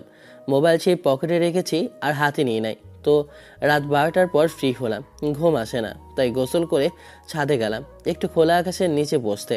ছাদে গিয়ে বসে আছি, আকাশে চাঁদের আলো আছে, সাথে হাজারো তারার মেলা, মাঝখানে এক হেরে যাওয়া ব্যক্তি। হালকা বাতাস বইছে। মোবাইলটা হাতে নিলাম। মেগার অনেকগুলো কল এসেছে। পরে অনলাইনে যাব কি যাব না বলেও গেলাম। ডাটা অন করতেই মেসেজ আসতে লাগলো। আমি মেসেঞ্জারে ঢুকলাম। প্রথমে দেখি মেঘার অনেকগুলো মেসেজ। আমি রিপ্লাই দিতে যাব তার আগেই মেঘা কল দিয়ে বলল, কুত্তা বিলাই, তোর সাহস তো কম না। একে তো আমার উপরে রাগ দেখাস, আবার আমাকে অ্যাভয়েডও করিস। তোর হাত পা সব ভাঙবো আমি। কই ছিলি এতক্ষণ? না মানে আসলে কোথা তুই কোথায় বল আমাকে। না, আপনাকে বলতে যাব কেন? আমি বের করে নেব। তোকে যদি সামনে পাইতাম না তাহলে কাঁচা চিবিয়ে খেতাম। তাইলে ভালো, আমিও আপনাকে দেখতে পাবো। না থাক, দেখা লাগবে না। কই ছিলি? একটু মন খারাপ ছিল তাই। আচ্ছা, আমাকে এভাবে শাসন করছেন কেন? আব্বে গাধা, তোরে না কইছিলাম ভালোবাসি, কথা কি কানে যায় না নাকি? আমি আপনাকে চিনি না, আর আপনিও আমাকে চেনেন না, তাহলে ভালোবাসতে যাবেন কোন দুঃখে? তোরে চিনি না মানে? তোরে আমি হাড়ে হাড়ে চিনি। তুই কত বড় লেভেলের ফাজিল আমার জানা আছে, কিন্তু আমার সাথে ফাজলামি করে ছাড় পাবি না। এইবার মাথায় কেমন জানি সন্দেহ ঢুকলো। সে হতে পারে না, সে তো জাস্ট ফ্রেন্ড। না, এইটা আমার ভুল ধারণা। কিন্তু নীলা এমন করবে কেন? না নীলা না, তাহলে কি মুস্কান নাকি? আমাকে বের করতে হবে এই মেয়েটাকে। আমাকে চুপ থাকতে দেখে অপর পাশ থেকে মেঘা বলল, কি সাহেব, কি ভাবছেন? কিছু না, আমার ভালো লাগছে না, পরে কথা বলবো। শোনো। জি বলেন। নিজের খেয়াল রাখবে, আর মেয়েদের দিকে বেশি তাকাবে না। বিয়ে বাড়িতে অনেক মেয়ে থাকবে, যদি তাকাও তাহলে তোমার হাড়গোড় সব ভেঙে দেবো। ওয়েট, আমি বিয়েতে এসেছি এটা আপনি জানেন কেমনে? বললাম না তোমাকে ভালোবাসি, তাই তোমার সব খবর রাখি। এসব নিয়ে না ভেবে রেস্ট না, কাল অনেক কষ্ট করতে হবে তো। মেঘা ফোন কেটে দিল আর যেতে যেতে আমাকে একটা শক দিয়ে গেল। আমি ফোনটা রেখে আবার মেসেঞ্জারে ঢুকলাম। ঢুকে দেখি ম্যাডামের মেসেজ। আমি আইডিতে ঢুকলাম। ম্যাডাম মেসেজ দিয়েছে, মেঘ, কালকে ইম্পর্টেন্ট ক্লাস আছে, চলে আসো। মেসেজটা দেখে রাগের পরিমাণ আরও বেড়ে গেল। এমনিতেই আসি কষ্টে, তার উপর আরও কষ্ট। ধ্যাত, ভাল লাগে না এসব। আমি অফলাইন হয়ে গেলাম। মোবাইলটা অফ করে ঘুমিয়ে পড়লাম। সকালে কারোটাকে ঘুম ভাঙলো। আমি চোখ খুলে দেখি ইরা। ইরা হাতে চা নিয়ে দাঁড়িয়ে আছে। আমাকে উঠতে দেখে বলল, এভাবে কেউ ঘুমায়? অনেকক্ষণ ধরে ডাকছিলাম। চাটা নেন আপনার, আর নিচে সবাই ওয়েট করছে। ইরা চায়ের কাপটা রেখে চলে গেল। আমি যাওয়ার আগে ডেকে বললাম, কিছু কি বলবেন? জি, বুঝতে পারলাম না।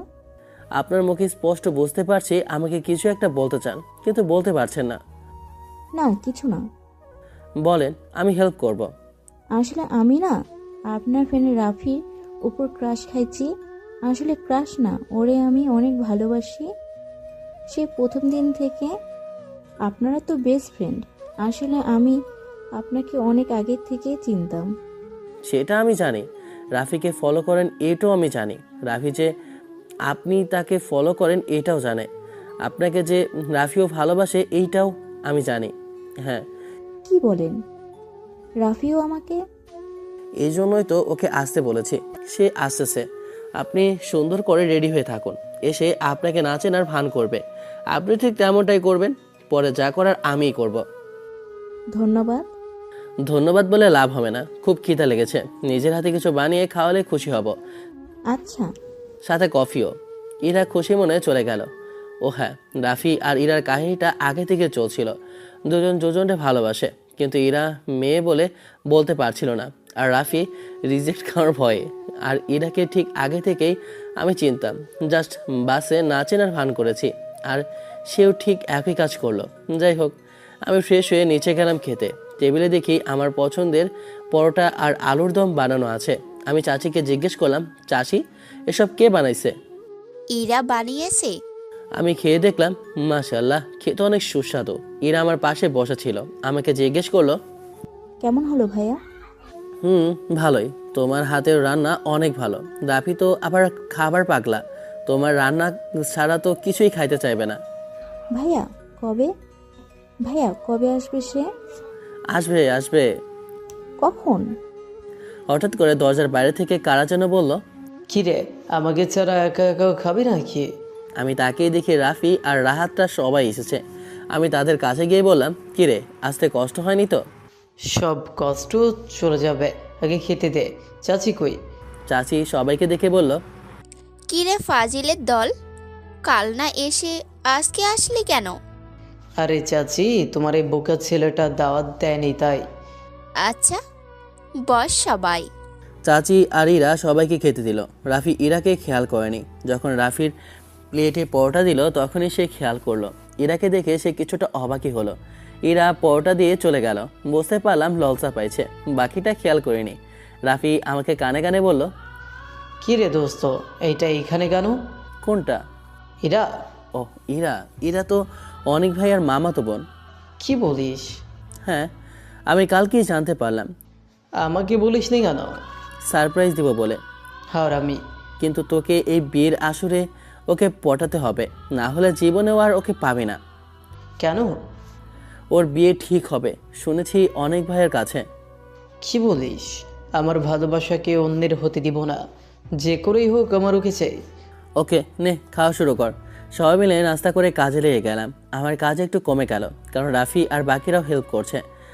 রাফি হেল্প করছে না, সে লুকিয়ে লুকিয়ে ইরাকে দেখছে। যাই হোক, বিয়ের আসরে সবাই খুশিতেই আছে, কিন্তু আমার ডেবিল ম্যাডামটা যে অন্যকে নিয়ে খুশি আছে।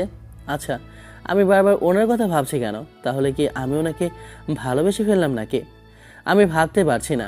এই বিয়ের মতো আনন্দের সময় আমার মনটা খারাপ। আমি মন খারাপ নিয়ে কাজ করতে লাগলাম। দুপুরে সবাই খেয়ে দিয়ে আড্ডা দিচ্ছি। এমন সময় রাফি আমার কানে কানে বলল, দোস্ত, আমি আর পারছি না, প্লিজ তুই এটাকে কোনোভাবে ম্যানেজ কর, যাতে ওর সাথে একটু আলাদাভাবে কথা বলতে পারি। অব্বে হালা, এত তাড়াতাড়ি? ভাই, ওর বিয়ের পর ওর সাথে কথা বলবো নাকি? আচ্ছা আচ্ছা, আমি ব্যবস্থা করে দিচ্ছি। বিকেলের দিকে সবাই কাজ করছিলাম। কিছু ফুলের শর্ট পড়লো। আসলে আমি ইচ্ছে করেই আনি নাই। তো আমি রাফিকে বললাম, দোস্ত যা, এই ফুলগুলো নিয়ে আয়। সাথে পাশে থাকা ইরাকেও বললাম, ইরা তুমি সহ যাও, গিয়ে ভালো দেখে ফুলগুলো নিয়ে আসো। আমার হাদারাম বন্ধুটা আবার ফুল চেনে না। কথাটি বলায় রাফি আমার দিকে রাগে চোখে তাকালো। পরক্ষণে খুশি হলো, কারণ সে ইরার সাথে কথা বলার সুযোগ পাবে। যাক, রাফির লাইনটাও ক্লিয়ার হলো। আমি কাজ করতে করতে ক্লান্ত। ও হ্যাঁ, আম্মু আব্বুরাও দুপুরে চলে এসেছে। যাই হোক, তারা এসেছে সমস্যা নেই, তাদের সাথে বোনও এসেছে, তাতেও সমস্যা নেই। কিন্তু মুস্কান কেন এসেছে? আচ্ছা, অপরিচিত সেই মেয়েটি মুস্কান নাকি? না, আমাকে বের করতেই হবে। মাথায় একটা বুদ্ধি এসেছে, কিন্তু কাজটা কে করবে? ও হ্যাঁ, রাহাত। সে তো এই কাজে এক্সপার্ট। আমি রাহাতকে ডেকে সব খুলে বললাম। সে তো এক কথায় রাজি। সে তার কাজে লেগে পড়ল। বিয়ের কাজ শেষ, রাফি আর ইরা ফিরে এসেছে। তবে দুজনেরই চোখ দেখে বোঝা যাচ্ছে তারা দুজনেই খুব খুশি। হয়তো তাদের মনে লুকিয়ে থাকা অনুভূতিগুলো আজ ভালোবাসার রূপে পূর্ণতা পেয়েছে। ওদের কথা মনে করে কেন জানি মুখে একটু হাসি ফুটল। কিন্তু মায়া যে পড়ে বসে আছি। যাই হোক, অনেক ভাই স্টেজে উঠল। সবাই মিলে মেহেদির অনুষ্ঠান শুরু করলো। আমার ভালো লাগছিল না, তাই ছাদে এসেছি আকাশ দেখতে। হঠাৎ পেছন থেকে বোন জান্নাত বলে উঠল, ভাইয়া কি হয়েছে তোর? কিছু না। আমি জানি কিছু একটা হয়েছে। কি হয়েছে বল? ওই মেয়েটার কথা ভাবছিস, যাকে দেখানোর কথা বলেছিলি? হ্যাঁ, মানে আসলে মন খারাপ করিস না। আর তোকে বলতে ভুলে গেছিলাম, আজকে আমরা আসার আগে তোর কলেজের ম্যাডাম এসেছিল। কি যেন নাম? ও হ্যাঁ, মায়া। মায়া ম্যাডাম বলেছিল। কি? মায়া ম্যাডাম এসেছিল? ও মা, শুকনো মুখটা এত জ্বলে উঠলো কেন? আরে তারপর বল। তারপর এসে তোর কথা জিজ্ঞেস করলো। আর কয়েকদিন পর নাকি তোদের কি যেন টেস্ট নেবে, তো তোকে তাড়াতাড়ি কলেজে যেতে বললো। আচ্ছা ভাইয়া, এটাই কি সেই মেয়েটা? ইয়ে মানে বল। হ্যাঁ। ভাবি কিন্তু অনেক সুন্দর। ধ্যাত, থাক, এত লজ্জা তো মেয়েরাও পায় না। কিন্তু ওর যে বয়ফ্রেন্ড আছে, ওই দিন রেস্টুরেন্টে দেখলাম তার সাথে কথা বলছে। কি বলিস? হ্যাঁ। আরে চিন্তা করিস না, আগে বিয়েতে চল। একমাত্র বড় ভাইয়ের বিয়ে, আনন্দ করি, তারপর না হয় এসব দেখবো। চল, সবাই তোকে খুঁজছে।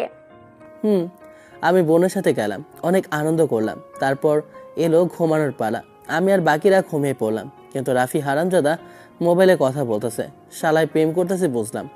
একই বাড়িতে আছে, তাইলে কলে কথা বলার কি দরকার? ছাদে গেলেই তো হয়। আমি ওরে একটা থাপ্পড় দিয়ে বললাম, হালা, দুজনে ছাদে গিয়ে ইচ্ছা মতো আড্ডা দে, আমাদের একটু ঘুমাতে দে। বাহ, খুব সুন্দর বুদ্ধি তোর, তুই সেরা দোস্ত। যা ভাগ। রাফি চলে গেল। এই একটা সমস্যা, প্রেম করলে জ্বালা, না করলেও জ্বালা। সে যাই হোক, একটু ঘুমিয়ে নিই। তো সকালে উঠলাম একটু দেরি করে। উঠে নাস্তা খেয়েই আবার কাজে লেগে গেলাম। একমাত্র চাচাতো ভাইয়ের বিয়ে বলে কথা, তাই আমারই খাটতে হচ্ছে বেশি। আমরা চলে আসলাম বিয়ে বাড়িতে। ওরে মা, গেটে দেখি অনেক মেয়ে দাঁড়িয়ে আছে, টাকার ডিমান্ড করতেছে। তো ভাইয়াকে বললাম দিয়ে দিতে। ভাইয়া তার মানিব্যাগটা আমাকে দিয়ে বলল, তুই একটু ম্যানেজ কর। আমাকে আর পাইকে। মানিব্যাগে দেখি 20,000 আছে। আমি মেয়েগুলোকে কোনো মতে 5,000 টাকা ম্যানেজ করে বাকিগুলো নিজের পকেটে ঢুকালাম। তো ভাইয়াকে মানিব্যাগ ফেরত দেওয়ার পর ভাইয়া করুণ চোখে আমার দিকে তাকিয়ে বলল, ওদের 5,000 দিয়ে বাকিগুলো নিয়ে নিই। তোমার বিয়েতে এত খাটুনি হলো, তার পারিশ্রমিক নিলাম। তোরে আমি। আরে ভাইয়া, রাগ করতে নেই। ভাবিকে দিছিস মনে করে ভুলে যা। ভাইয়া জানে এখন কিছু বলে লাভ নাই। তো বিয়ে শেষ, এখন কান্নার পালা।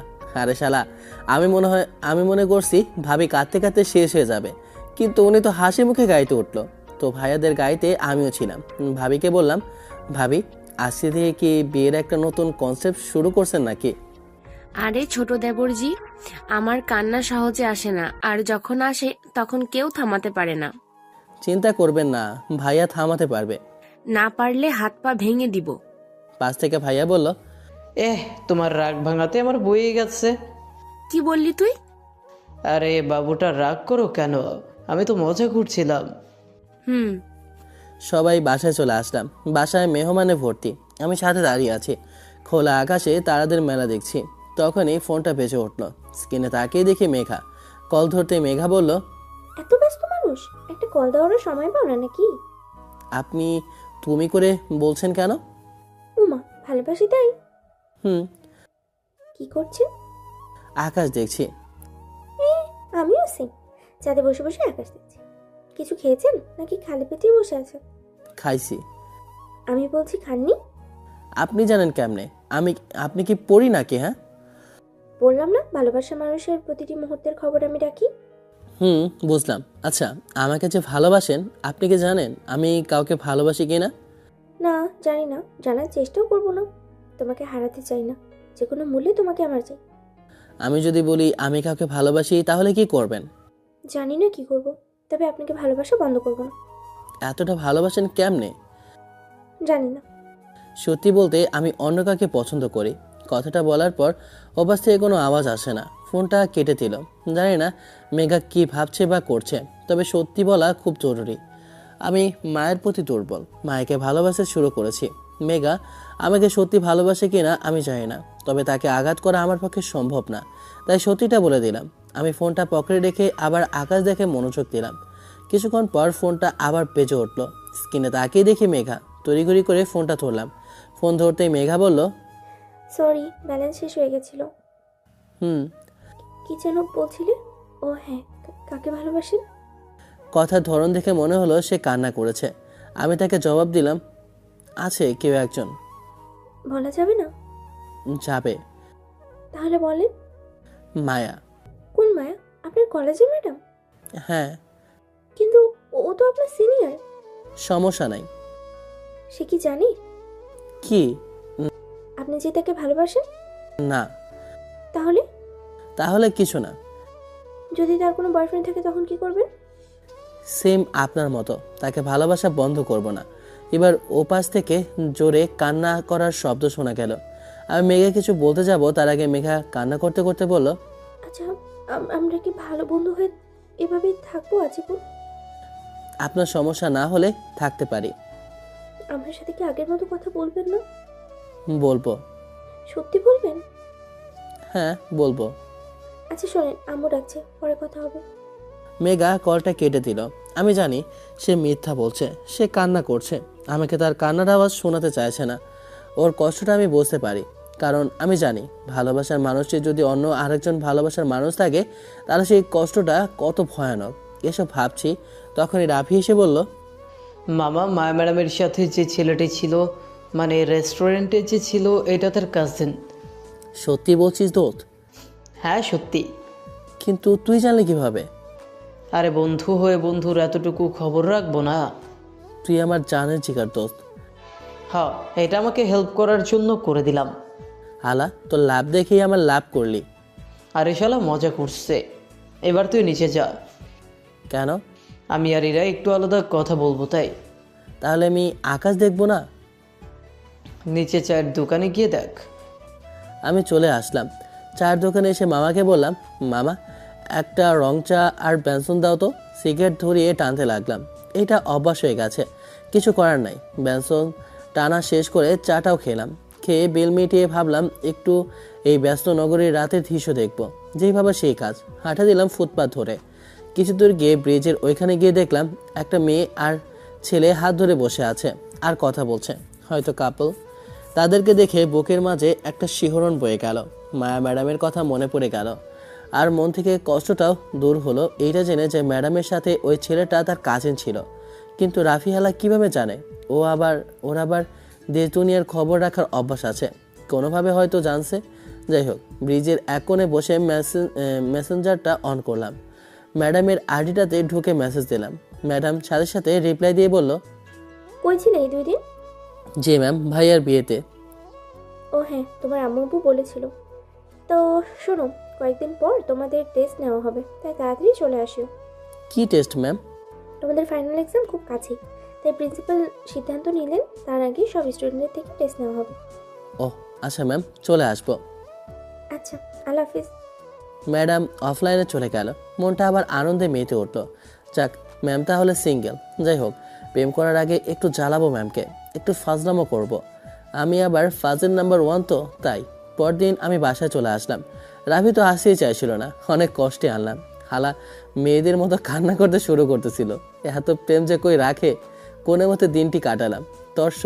তর সইছিল না কবে যে ম্যাডামকে দেখব। সকালে কোনো মতে রেডি হয়ে ক্যাম্পাসে চলে আসলাম। এসে ক্লাসে বসে বসে আমরা বন্ধুরা সবাই আড্ডা দিচ্ছি। এমন সময় ম্যাডাম রুমে এন্ট্রি নিল। ম্যাডাম আগের থেকেও বেশি শুকিয়ে গেছে, কিন্তু চোখে মুখে হাসির ঝলক। তবে ম্যাডামকে এখন যথেষ্ট সুন্দর লাগছে। আমি হাঁ করে তাকিয়ে আছি। ম্যাডামের ডাকে ধ্যান ভাঙল। ম্যাডাম আমাকে বলছে, কই ছিলেন মেঘ সাহেব এতদিন? জি ম্যাডাম, বড় ভাইয়ের বিয়েতে। সামনে এক্সাম, ভালো মতো পড়ো। জি। ম্যাডাম পড়াতে মনোযোগ দিল। তৎক্ষণাৎ মাথায় একটা বুদ্ধি আসলো। আমি ফোন বের করে ম্যাডামকে কল দিয়ে বললাম, ম্যাডাম। তড়িঘড়ি করে ফোন নিয়ে দেখে আমি ফোন দিয়েছি। আমার দিকে তাকিয়ে ম্যাডাম বুঝে গেল আমি ইচ্ছে করে দিচ্ছি। মনে করছি ম্যাডাম আমাকে কিছু বলবে, কিন্তু কিছু না বলে ফোন অফ করে রেখে দিল। কোনো মতে প্রথম ক্লাসটা করলাম। দ্বিতীয় ক্লাস আবার জিসান স্যারের। উনি খুব রাগী। ওনার ক্লাসে সামান্য পরিমাণ আওয়াজও কেউ করতে পারে না। আমি ক্লাস করছি এমন সময় মোবাইলটা বেজে উঠল। স্যার তো সেই লেভেলে রেগে গেছেন। আমাকে বলল, এই অভদ্র এক্ষুনি বের হোক ক্লাস থেকে। আমি চুপচাপ বের হয়ে গেলাম। মাথাটা গেল খারাপ হয়ে। মোবাইল হাতে নিয়ে দেখি কলটা ম্যাডামই দিছে। উনি ইচ্ছা করেই করেছে। তখন এই মেসেজ আসলো, কি ফাজিল সাহেব, ইট মারলে পাটকেল তো খেতেই হবে। বাই দ্য ওয়ে, আপনি ফাজিল কিং হলেও আমি কিন্তু ডেভিল কুইন, মনে রাখবেন। ম্যাম আমাকে এভাবে বাস দিল না, এর বদলে কিছু একটা করতেই হবে। ক্লাস শেষে বাসের জন্য দাঁড়িয়ে আছে। কিছু দূরে ম্যামও দাঁড়িয়ে আছে। আমি কিছুক্ষণ পর পর আর চোখে ম্যামকে দেখছি। ম্যাম সেটা খেয়াল করছে কিনা জানি না। হঠাৎ খেয়াল করলাম কয়েকজন বখাটে ম্যাডামের দিকে খারাপ নজরে তাকাচ্ছে। ওদের মধ্যে একজন বলেই উঠল, কি হ্যাপি মাল রে মাইরি। নিজেকে আর সামলাতে পারেনি। পাশে বন্ধুরাও ছিল। আমি গিয়ে ছেলেটিকে একটা থাপ্পড় মেরে দিলাম। বাকিগুলো এসে আমাকে মারতে লাগলো। আমাকে মারতে দেখে রাফি, রাহাত সবাই ছুটে আসলো। আর সবাই মিলে ওই তিনজনকে গণপিটানি দিল। এইদিকে ওদের মার খেয়ে আমার ঠোঁটের কোণে ছিঁড়ে গেল। হাত থেকেও রক্ত পড়ছে।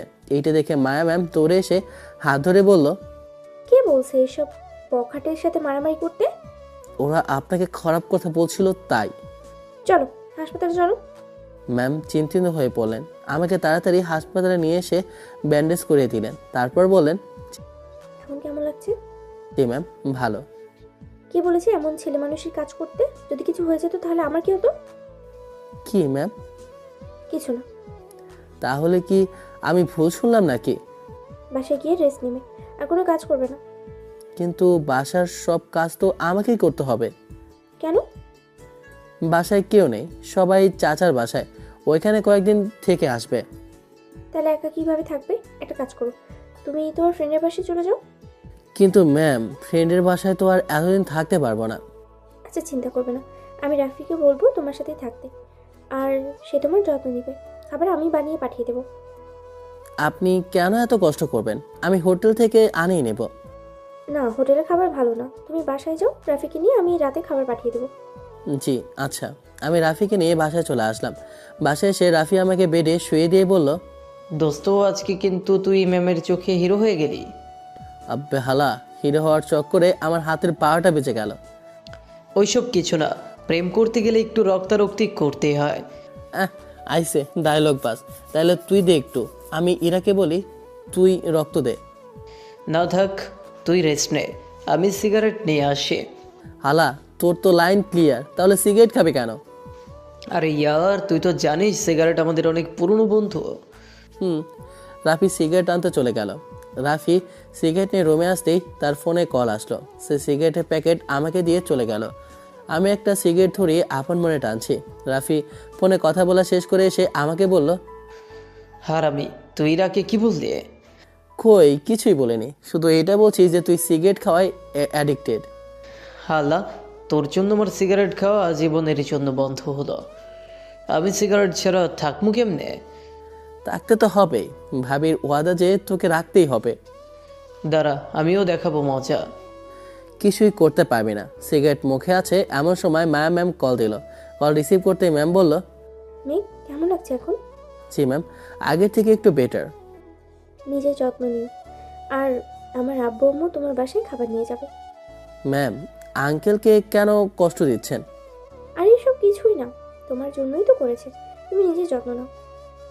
জি ম্যাম। ফোন কেটে দিল। ফোন কাটার সাথে সাথেই আবার মেঘার ফোন আসলো। কল রিসিভ করতেই মেঘার ঝাড়ি শুরু। মেঘা বলতে লাগলো, সমস্যা কি? এত নাটক করার, এত নায়ক সাজার কি দরকার ছিল? হ্যাঁ, পাশে বন্ধুরাও তো ছিল, ওদেরকে আগিয়ে নিয়ে যেতে। নিজের বড় হিরো মনে করো, তাই না? যদি কিছু হয়ে যেত তখন? এত কেয়ারলেস কেন তুমি? সরি, আসলে সরি? পরের বার থেকে হিরো সাজার চেষ্টা করবে না। আর ছেলেগুলো এখন হাসপাতালে, আমার লোকেরা ওদের আচ্ছা মতো ধুলাই দিছে। আরে ওদেরকে মারার কি দরকার ছিল? আমি আর ফ্রেন্ডরা মিলে তো অনেক পিটাইছি। আপনার গায়ে হাত দিছে কেন? তাই বলে মেরে হাসপাতালে পাঠাবেন? হ্যাঁ পাঠাবো। তোমাকে যে একটা টোকাও দিবে তাকে আমি ছাড়বো। কেন? ভালো, এমনি। আচ্ছা নিজের যত্ন নিও আর সময় মতো ওষুধ খেয়ে নিও। আর ম্যাডাম তো খাবার পাঠাবে, যদি খাবার খারাপ হয় আমাকে বলিও, আমি না হয় রান্না করে পাঠাবো। ম্যাডাম খাবার পাঠাবে এইটা কিভাবে জানেন আপনি? আপনাকে না বলেছি আপনার প্রতিটা মুহূর্তের খবর আমি রাখি। হুম। রাখি। আল্লাহ হাফিজ, নিজের খেয়াল রাখবেন। আর আমি হয়তো বেশি দিন দেশে থাকবো না। কেন? চলে যাবো স্পেনে, আব্বুর কাছে। কেন? যে কাজে এসেছিলাম সেটা শেষ, আমার স্টাডি কমপ্লিট। তাই আর যার জন্য থাকা সে তো অন্য কাউকে ভালোবাসে। তাই শোনেন মেঘা, টুট টুট টুট টুট। মেঘা কলটা কেটে দিল। আমি স্পষ্ট জানি সে কাঁদছে। মেয়েটা এতটা ভালোবাসে আমায়, কিন্তু আমি তো মায়া ম্যামকে ভালোবাসি না। আমি কিছুই বুঝতে পারছি না। আমি মেঘাকে কল দেওয়ার চেষ্টা করছি, কিন্তু কল তো ঢুকছে না। মেসেঞ্জারে গিয়ে দেখি মেঘা আমাকে ব্লক করে দিয়েছে। আচ্ছা, ওরে তো চিনি না, তাহলে এমন লাগছে কেন? কেন এত ছটফট করছে? আমি তো ম্যামকে ভালোবাসি না। আমি কেন মেঘার কথা ভাববো? আমি এসব ভাবছি। রাতের দিকে শুয়ে শুয়ে টিভি দেখছি। তখনই রাফি এসে বলল, ম্যাম খাবার পাঠাইছে। কে এনেছে? একজন বৃদ্ধ লোক। কোথায় উনি? চলে গেছে। আরে বসতে বলিস নি কেন? বলছি, উনি তাড়াতাড়ি দিয়ে চলে গেল।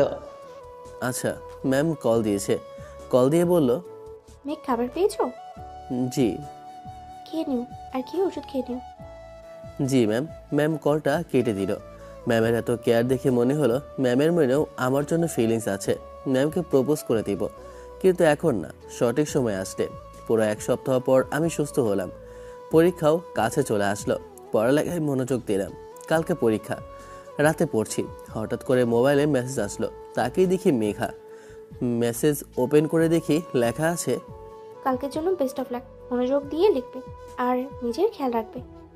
আমি মনে করে কল দিয়ে বসলাম। সেও হয়তো আমার কলের অপেক্ষায় ছিল। কল দেওয়ার সাথে সাথেই কল ধরলো। আমি চুপ করে আছি দেখে সে বলল, কিছু বলবে? না।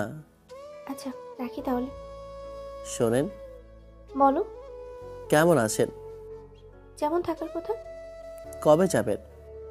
সামনের মাসের 12 তারিখ, বিকাল 5টায় ফ্লাইট। হুম। আচ্ছা রাখি, আল্লাহ হাফিজ। মেঘা ফোনটা কেটে দিল। আমি জানি সে কান্না করছে, কিন্তু কিভাবে? আমি ওকে না দেখেই জানতে পারছি না, আমার পড়ায় মনোযোগ দেওয়া দরকার। ভাবছি ফাইনাল পরীক্ষার পরপরই ম্যামকে প্রপোজ করব। পরদিন ভালো মতো পরীক্ষা দিলাম। পরীক্ষা ভালোই হয়েছে। আসার সময় নীলা আমাকে ডেকে বলল, মেঘ একটু কথা ছিল। হ্যাঁ বল। কালকে একটু দেখা করিস। আচ্ছা। আমি বাসায় আসলাম। এসে ভাবতে লাগলাম নীলা এত জরুরিভাবে দেখা করতে বললো কেন। আমি চিন্তে আছি কিভাবে ম্যামকে প্রপোজ করব। তখনই বোন জান্নাত এসে আমাকে বলল, ভাইয়া কি ভাবছিস? আরে কিছু না। বল। আরে ভাবছি কিভাবে ম্যামকে প্রপোজ করব। সত্যি? হ্যাঁ। তো কখন করবি? পরীক্ষার পর। না ভাইয়া, আগে করবি। কেন? করতে বলছি, করবি। আচ্ছা, কিন্তু কিভাবে? বোন আমাকে সব বুঝিয়ে বলল। সব শুনে একটু সাহস পেলাম। রাফিকে সব বললাম। সে তো শুনে মহা খুশি। রাতে হঠাৎ করে ঘুম ভেঙে গেল। একটা দুঃস্বপ্ন দেখলাম। আমি একটা মেয়ের সাথে হাত ধরে হাঁটছি। হঠাৎ করে মেয়েটি আমাকে বাঁচাতে গিয়ে নিজেই গাড়ির নিচে চাপা পড়ল। মেয়েটির নাম ধরে চিৎকার দিলাম। সেই নামটি ছিল মেঘা। গলাটা শুকিয়ে যাচ্ছে। আমি নিচে গিয়ে পানি খেয়ে আসলাম। আচ্ছা, আমি এই স্বপ্নটা কেন দেখলাম? আর কেনই বা মেঘাকে নিয়ে ভাবছি? না, আমি তো মায়ার মায়ে পড়েছি। আমি তো আমার টেবিল ম্যামের প্রেমে পড়েছি। তাহলে মেঘার কথা ভাবছি কেন? যে মেয়েটাকে কোনোদিন দেখিনি, জানি না সে কে, তাহলে তার কথা ভাবছি কেন? পরদিন ক্যাম্পাসের বড় গাছটির নিচে দাঁড়িয়ে আছি নীলার জন্য। আর সে শাড়ি পরে এসেছে। ওরে, শাড়ি পরতে দেখে কিছুটা অবাকই হলাম। আমার কাছে এসে নীলা তার পেছন থেকে একজোড়া গোলাপ আমার দিকে এগিয়ে দিয়ে বলল, মেঘ, তোকে সেই প্রথম দেখায় ভালোবেসে ফেলেছি। তোর প্রেমে সে প্রথম দিন থেকেই হাবুডুবু খাচ্ছি, নিজেকে আর ঠিক রাখতে পারছি না। তাই আজকে অনেক সাহস নিয়ে প্রপোজ করছি তোমায়। আমাকে কি একটু ভালোবাসবে? আমি থবনে গেলাম, নিজেকে সামনে নিয়ে বললাম, শোন নীলা, আমি তোকে সবসময় একজন ভালো বন্ধু ভেবেছি, আর কিছু না। আমি অন্য কাউকে ভালোবাসি। নীলার চোখে পানি। আমি কিছু বলতে যাব তার আগে সে আমাকে জড়িয়ে ধরলো, যার জন্য আমি মোটেও প্রস্তুত ছিলাম না। আমাকে জড়িয়ে ধরে সে বলতে লাগলো, প্লিজ মেঘ, আমি তোমাকে ছাড়া বাঁচবো না, প্লিজ। সামনে তাকিয়ে দেখি মায়া ম্যাডাম আমাকে দেখে চলে যাচ্ছে। যাওয়ার আগে তার চোখের কোণে অশ্রু লক্ষ্য করলাম। আমি নীলাকে ছাড়িয়ে ম্যাডামের কাছে গিয়ে ম্যাডামকে বললাম, ম্যাম প্লিজ একবার শোনেন, প্লিজ। ম্যাম পেছন ফিরে আমাকে থাপ্পড় মেরে বলল, তোর মতো লুচ্চা আমি দেখিনি, আমাকে আর ফলো করবি না। আর হ্যাঁ, আমার চোখের সামনেও আর যেন তোকে না দেখি। ম্যাম কাঁদতে কাঁদতে চলে গেল। আমি দাঁড়িয়ে আছি, চোখ দিয়ে অশ্রু গড়িয়ে পড়ছে। ম্যাম চলে গেছে। আমি আর দেরি না করে বাসায় চলে আসলাম। রুমে গিয়ে দরজা বন্ধ করে শুয়ে আছি, মনটা খারাপ। ম্যাম আমার কাছ থেকে সত্যিটা জানতে চায়নি একবারও। কেন শুধু শুধু আমাকে ভুল বুঝলো। বোন এসে দরজা ধাক্কাচ্ছে। আমি উঠে দরজা খুলে দিতেই বোন আমাকে বলল, ভাইয়া, ভাবি কি বলেছে বল। আমি চুপ করে আছি। বোন আবার জিজ্ঞেস করলো, ভাইয়া বল। আমি নিজেকে আর ধরে রাখতে না পেরে বোনকে জড়িয়ে ধরে কেঁদে দিলাম আর তাকে সব খুলে পড়লাম। বোন সব শুনে আমাকে বলল, আরে পাগল, এইটার জন্য কান্না করতে হয় নাকি? ম্যাম তোকে ভালোবাসে, তাই সে নীলার সাথে তোকে দেখে রাগ করেছে।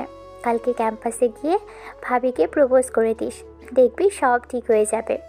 সত্যি? হ্যাঁ, আর মেয়েদের মতো কান্না করা বন্ধ কর। কান্না করলে তোকে আমার মেয়ের মতো লাগে। গাধি, তোরে আজকে আমি। আমি আম্মুকে বলে দিব মারলে। আচ্ছা যা, মারবো না। ওকে এবার যা তুই। বোন রুম থেকে চলে গেল। আমি ম্যামের আইডিতে ঢুকলাম, কিন্তু ম্যাম ব্লক করে দিয়েছে আমাকে। আমি ফোনে ট্রাই করলাম। কয়েকবার রিং হওয়ার পর ম্যাম ফোন ধরে বলল, এই কুত্তা, কি সমস্যা তোর? Ma'am I am sorry. তোর না আমার সামনে আসতে মানা করছি, আর কোনোদিনও আমাকে ফোন দিবি না। ম্যাম ফোন কেটে দিল। মনটা খারাপ। পরদিন ক্যাম্পাসে গিয়ে ম্যামকে খুঁজতেছি, কিন্তু পাচ্ছি না। রাফিকে জিজ্ঞেস করলাম, দোস্ত মায়া ম্যাম কই? ম্যাম চলে গেছে, উনি চাকরি ছেড়ে দিচ্ছে। কি বলিস এসব? হ্যাঁ সত্যি। দোস্ত আমি মায়া ম্যামকে অনেক ভালোবাসি। কি হয়েছে আমাকে বল। আমি রাফিকে সব বললাম। রাফি সব শুনে বলল, দোস্ত সময় এসে গেছে। কিসের? প্রপোজ করার। কারে? আব্বে হালা, ম্যাম রে করবি আর কি। কিন্তু কিভাবে? আরে আমি আছি তো, সব অ্যারেঞ্জ করব। তুই শুধু রাত 12টায় কল দিলে নির্দিষ্ট জায়গায় চলে আসিস। ওকে মামা। আমি নিশ্চিন্তে বাসায় চলে আসলাম। রাফি যখন বলছে তাইলে সব সম্ভব। আমি অপেক্ষায় আছি। রাফি 11:30-এ কল দিয়ে একটা জায়গায় যেতে বলল। আমি 20 মিনিটে পৌঁছে গেলাম। গিয়ে দেখি রাফি সহ রাহাতটা সবাই আছে, আর তাদের হাতে কী সব কাগজ। আমাকে দেখে রাফি বলল, ম্যামকে কল দিয়ে নিচে আসতে বল। কিন্তু ম্যাম এইখানে আসবে কেন? আব্বে হালা, ম্যাম সামনের বাসায় থাকে। ওয়েট মামা, আমি কল দিতেছি, কিন্তু আমার বুক কাঁপতেছে। কেন? প্রথমবার কাউকে প্রপোজ করব, তাই। কেন, ভবিষ্যতেও আরও কয়েকটা করবি নাকি? না ভাই, একটা, এইটারে করতে পারলেই হলো। তাইলে হালা কল দে। কিন্তু তোদের হাতে এইসব কি? আরে বাল, বেশি কথা না বলে ম্যামরে নিচে আসতে বল। আমি ম্যামকে কল দিলাম, কয়েকবার দিলাম, কিন্তু ম্যাম কল ধরলো না। আমি আবার দিলাম। ম্যাম কল ধরে বিরক্তি স্বরে বলল, তোর মতো বেহায়া নির্লজ্জ ছোট লোক আমি আর দুইটা দেখিনি। সরি ম্যাম, আসলে। আরে তোর এত অপমান করার পরেও কি তোর লজ্জা হয় না? ম্যাম একটু নিচে আসবেন? কেন?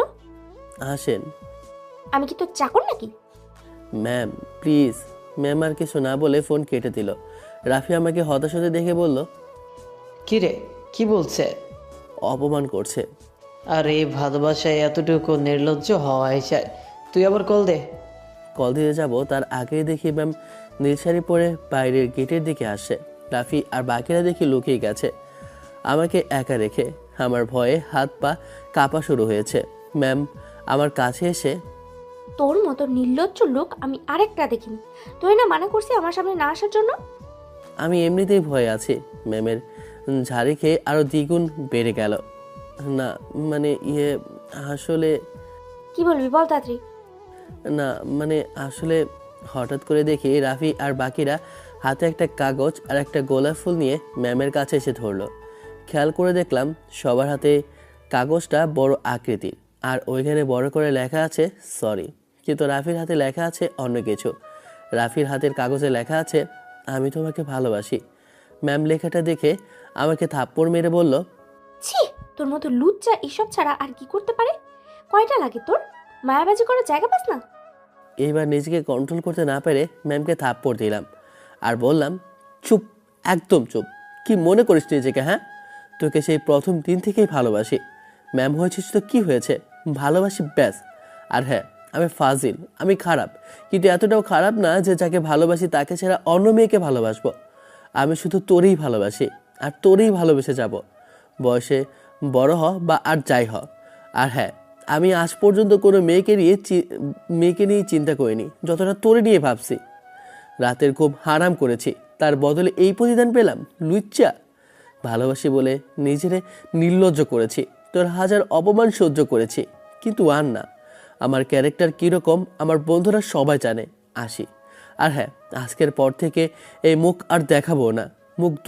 মুখ তো দূরে থাক, আমার ছায়াও আপনার পাশে থাকবে না। আর সরি থাপ্পড় মারার জন্য। আসি। রাফি আমার হাত ধরে বলল, দোস্ত। না ভাই, আর না। আমি খারাপ, আমি ফাজিল, আমি নির্লজ্জ, কিন্তু আমি মেয়েবাজি করি না। চল। প্লিজ ম্যামকে বল। না, আর বলবো না, সব অনুভূতি মরে গেছে। আমি মেয়েবাজি করি। এতদিনে সে আমাকে এইটুকু চিনেছে। যে মেয়ে আমাকে চিনতে পারে না, বুঝতে পারে না, তাকে ভালোবাসা আর যাই হোক আমার পক্ষে সম্ভব না। আমি আসি। আমি বাসায় চলে আসলাম। এত রাতে বাসায় ফিরতে দেখে মা কিছু না বললেও বোন আমার রুমে এসে বলল, কিরে ভাইয়া, কি হয়েছে? আর তোর মুখে আঙুলের দাগ কোথা থেকে আসলো? আরে কিছু না, এমনিতেই। না, কিছু তো একটা হয়েছে, বল আমাকে। না বোন, কিছুই হয়নি। ভাইয়া, আমার কসম দিলাম, বল কি হয়েছে। আমি বোনকে সব বললাম। বোন সব শুনে রেগে গিয়ে বলল, এত বড় সাহস ওর, তোকে থাপ্পড় দিছে, ওকে আমি ছাড়বো না। বোন শান্ত হ, আর সব সমস্যা আমার জন্য হচ্ছে, তাই আমারই দূরে চলে যাওয়া ভালো হবে। কিন্তু ভাইয়া, সামনে তোর এক্সাম। সমস্যা নাই, আমি এই শহর ছেড়ে চলে যাব। পরীক্ষা না হয় ওইখান থেকেই দিব। কিন্তু যাবি কোথায়? বড় খালার বাসায়। আচ্ছা যা, মন খারাপ করিস না, দেখবি একদিন ওই মেয়েটা তোর ভালোবাসা বুঝবে, আর সেই দিন সে খুব কাঁদবে। না বোন, এমন করিস না, মায়া যেন সুখে থাকে এই দোয়াই কর। কোনো রকমে রাত পার করে পরদিন সকালে মাকে বলে বড় খালার বাসায় চলে আসলাম। খালা আমাকে দেখে অবাক, হঠাৎ করে দেখে আমাকে জিজ্ঞেস করলেন, কি রে মেঘ, তোরে তো ফোন করেও পাই না, আজ সেই তুই বাসায় হাজির? কেন খালা, তোমার বাসায় কি আসা যাবে না নাকি? কি বলছিস তুই? আয় ভেতরে আয়। থাকবি নাকি চলে যাবি? না খালা, এইবার অনেক দিন থাকবো। আচ্ছা যা, উপরে তন্নি আছে, ওরে বললে রুম দেখাই দেবে। আচ্ছা। আমি তন্নির রুমে গেলাম। আস্তে আস্তে সে মুখে কী সব মেখেছে, দেখতে একদম ভূতের মতো লাগতেছে। আমি আস্তে আস্তে পেছন দিক থেকে গিয়ে এক চিৎকার দিলাম। তন্নি লাফিয়ে উঠে এদিক ওদিক দৌড়াতে লাগলো। আমাকে দেখে সে দৌড়ে এসে জড়িয়ে ধরে বলল, মেঘ ভাইয়া, কবে এসেছিস তুই? এইমাত্র আসলাম। আচ্ছা বস। তো কি মনে করে আসলি? বলবো, আগে আমাকে আমার রুমটা দেখা, ফ্রেশ হই, তারপর খাবো, খুব খিদাও লেগেছে। আচ্ছা চল, আমি রুম দেখিয়ে দিচ্ছি। তন্নি আমাকে রুমে নিয়ে গেল। এখন তন্নির পরিচয় বলি। তন্নি আর তানিম দুই ভাই বোন, মানে আমার খালাতো ভাই। তানিম ভাইয়া বড়, উনি লন্ডনে থাকতেন, এখন নাকি স্পেনে শিফট হয়েছেন। তন্নি ছোট, জান্নাতের সমবয়সী, একই ক্লাসে পড়ে। মেয়েটা আমাকে পেলে নিজের ভাইয়ের কথা ভুলে যায়। এই নিয়ে তানিম ভাইয়ের অনেক আক্ষেপ। তন্নি আমাকে তার বড় ভাই মনে করে। খুব দুষ্ট কিন্তু খুব ভালো। আমি ফ্রেশ হয়ে নিচে গেলাম খেতে। টেবিলে গিয়ে দেখি তন্নি খাবার নিয়ে বসে আছে। আমাকে দেখে বলল, ভাইয়া তাড়াতাড়ি খেতে আয়। খালা বলল, কি রে, এত তাড়াহুড়ো করছিস কেন? আমু, আমার ভাইয়ার কাছ থেকে অনেক কিছু জানার আছে তাই। তুই পারিস বটে। মেঘ, খেয়ে নে। আমি আর তন্নি খাবার খেয়ে ছাদে গেলাম। তন্নি জানে আমার ছাদে যাওয়ার মানে মন খারাপ হওয়া। দিনের বেলায় ছাদে যাই তখন যখন আমার মন ভালো থাকে না। তন্নি এইটাও জানে আমি ছাদে উঠলে কফি খাই, তাই সে কফি বানিয়ে আনলো। তাদের ছাদে বসার জন্য আলাদা জায়গাও আছে, আমরা সেইখানে বসলাম। তন্নি একসময় কফি খেয়ে আমাকে বলল, ভাইয়া কি হয়েছে আমাকে বল, কেন এত মন খারাপ তোর? আমি তন্নিকে সব বললাম। হাজার হলেও সে বোন আমার। আমার কথা শুনে তার রাগ উঠল। সাথে সাথে সে মায়াকে আজে বাজে কথা বলা শুরু করে দিল। ভাগ্যিস তাকে সে পায়নি, না হলে খবর করে ছাড়তো তার। আমি কোনো রকমে তন্নিকে শান্ত করে বললাম, আরে এত রাগ করার কি আছে? কি আছে মানে? তোকে অপমান করার সে কে? আজ পর্যন্ত তোর আব্বুও তোকে কিছু বলেনি, আর ওই মেয়েটা বলার সাহস কি করে পায়? ওকে ভালোবাসি তাই। কিন্তু ভাইয়া, ও তোর ভালোবাসা বুঝে না। আরে পাগলি, বোঝে, সব বোঝে। আমিও জানি সে আমাকে ভালোবাসে, কিন্তু প্রকাশ করতে চায় না। কেন ভাইয়া? জানি না। তনির সাথে কথা বলছি এমন সময় দেখি মেঘার কল। আমি কল ধরতে মেঘা বলল, মেঘ তুমি কোথায়? আজকে তোমাকে ক্যাম্পাসে দেখলাম না যে। জি আমি একটু বাইরে আছি। ম্যামের ব্যবহারে বেশি কষ্ট পাইছো? না, ওয়েটেড, আপনি কিভাবে জানেন এসব? আমি আগেই বলছিলাম আপনার সব খবর আমি রাখি। কেমন জানি একটা সন্দেহ হলো। এটা আমাকে যাচাই বাছাই করতে হবে। কি করেন আর কোথায় আপনি? সরি বলা যাবে না। ও আচ্ছা, ভালো। আচ্ছা আমি রাখি, আল্লাহ হাফিজ। মেঘা ফোন কেটে দিল। তন্নি জিজ্ঞেস করলো, ভাইয়া কে কল দিচ্ছে? আমি তন্নিকে মেঘার ব্যাপারেও সব বললাম। তন্নি শুনে বলল, ভাইয়া ডাল মে কুছ কালা হ্যায়। বোন কুছ নেহি, বহুত কালা হ্যায়। আমাদের দুজনে মিলে এটার সমাধান করতে হবে, কিন্তু কেউ যেন না জানে। ওকে। হঠাৎ করে রাফি কল দিল। আমি কল রিসিভ করতে রাফি জিজ্ঞেস করলো, আব্বে হালা, কই তুই? তোর সাথে আড্ডা দেওয়ার জন্য সবাই বসে আছি। না দোস্ত, আমি অনেক দূরে আছি। কি বলিস? কোথায় তুই? আছি একটা জায়গায়। বল। চিন্তা করিস না, আমি তাড়াতাড়ি চলে আসব। আমি ফোন কেটে দিলাম। কেমন জানি এখানে একটু গড়বড় মনে হচ্ছে। রাফির কথার মাঝে পরিবর্তন লক্ষ্য করতে পারলাম। আমি ইরাকে কল দিলাম। ইরা ফোন ধরতেই আমি ওকে সব প্ল্যান বুঝিয়ে দিলাম। এরপর মোবাইল থেকে সিমটা খুলে রাখলাম, যাতে কেউ কন্ট্যাক্ট করতে না পারে। আর মেঘাকে মেসেজ দিয়ে নতুন সিমের নাম্বারটা দিলাম, যাতে প্ল্যান সাকসেসফুল হয়। আমি ইরাকে কল দিলাম। ইরা ফোন ধরতেই আমি ওকে সব প্ল্যান বুঝিয়ে দিলাম। তারপর আমি ঘুমানোর চেষ্টা করলাম, কিন্তু না, সম্ভব হয়নি। যদি প্ল্যান বোতামেক না হয় তাহলে কি হবে? না, আমি শিওর হবে। 2 দিন কাটিয়ে দিলাম। ইরা আমাকে কোনো খবরই দিল না। সন্ধ্যার সময় আমি আর তন্নি ছাদে বসে বসে কফি খাচ্ছি। এমন সময় রাফির নাম্বার থেকে কল আসলো। আমি ফোন ধরতেই রাফি বলল, কিরে, তোর পুরনো সিমটা বন্ধ নাকি যে নতুন সিম চালাচ্ছিস? হ্যাঁ দোস্ত, কিন্তু এই নাম্বার তুই কিভাবে পেলি? না মানে আন্টি থেকে নিছিলাম। ও ভালো। কি খবর তোর? ভালো না রে। কেন? মায়া ম্যাডাম প্রতিদিন তোর কথা জিজ্ঞেস করে মাথা খেয়ে ফেলে। আচ্ছা কোথায় তুই আমাকে বল। না দোস্ত, এইটা বলা যাবে না। আচ্ছা, আমাদের পরীক্ষা তো সামনের মাসে, একেবারে তখন দেখা হবে। কি বলিস তুই? তোরে ছাড়া কেমন কেমন লাগে। চলে আয় তাড়াতাড়ি। না রে দোস্ত, আমি আর যাব না। কোনো মতে পরীক্ষা দিয়ে বাইরের দেশে চলে যাব। কেন মামা? আর মায়া? সে নিজের মতো খুশিতে থাকুক, তাতে আমার কি। আচ্ছা মামা, রাখি, পরে কথা হবে, বাই। আমি ফোন রেখে দিলাম। যেমন ভাবলাম ঠিক তেমনই হলো। রাফির কল কাটার সাথে সাথেই মেঘার কল আসলো। আমাকে কল দেওয়ার সাথে সাথে বলল, মেঘ, তোমাকে কয়েকদিন ধরে দেখা যায় না কেন? কোথায় তুমি? ম্যামের উপরে এত রাগ করে আছো কেন? রাগ কি শুধু সেই করতে পারে? আমরা কি মানুষ না? আমাদের কি রাগ নাই?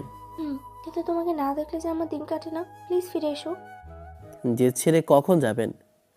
না বলে কি ভালো না? বললে যেতে পারবো না। আচ্ছা রাখি, পরে কথা হবে। আচ্ছা এই শোনো। জি বলো। কবে ফিরবে? জানি না। পরীক্ষা? সেটা দিব। আচ্ছা রাখি।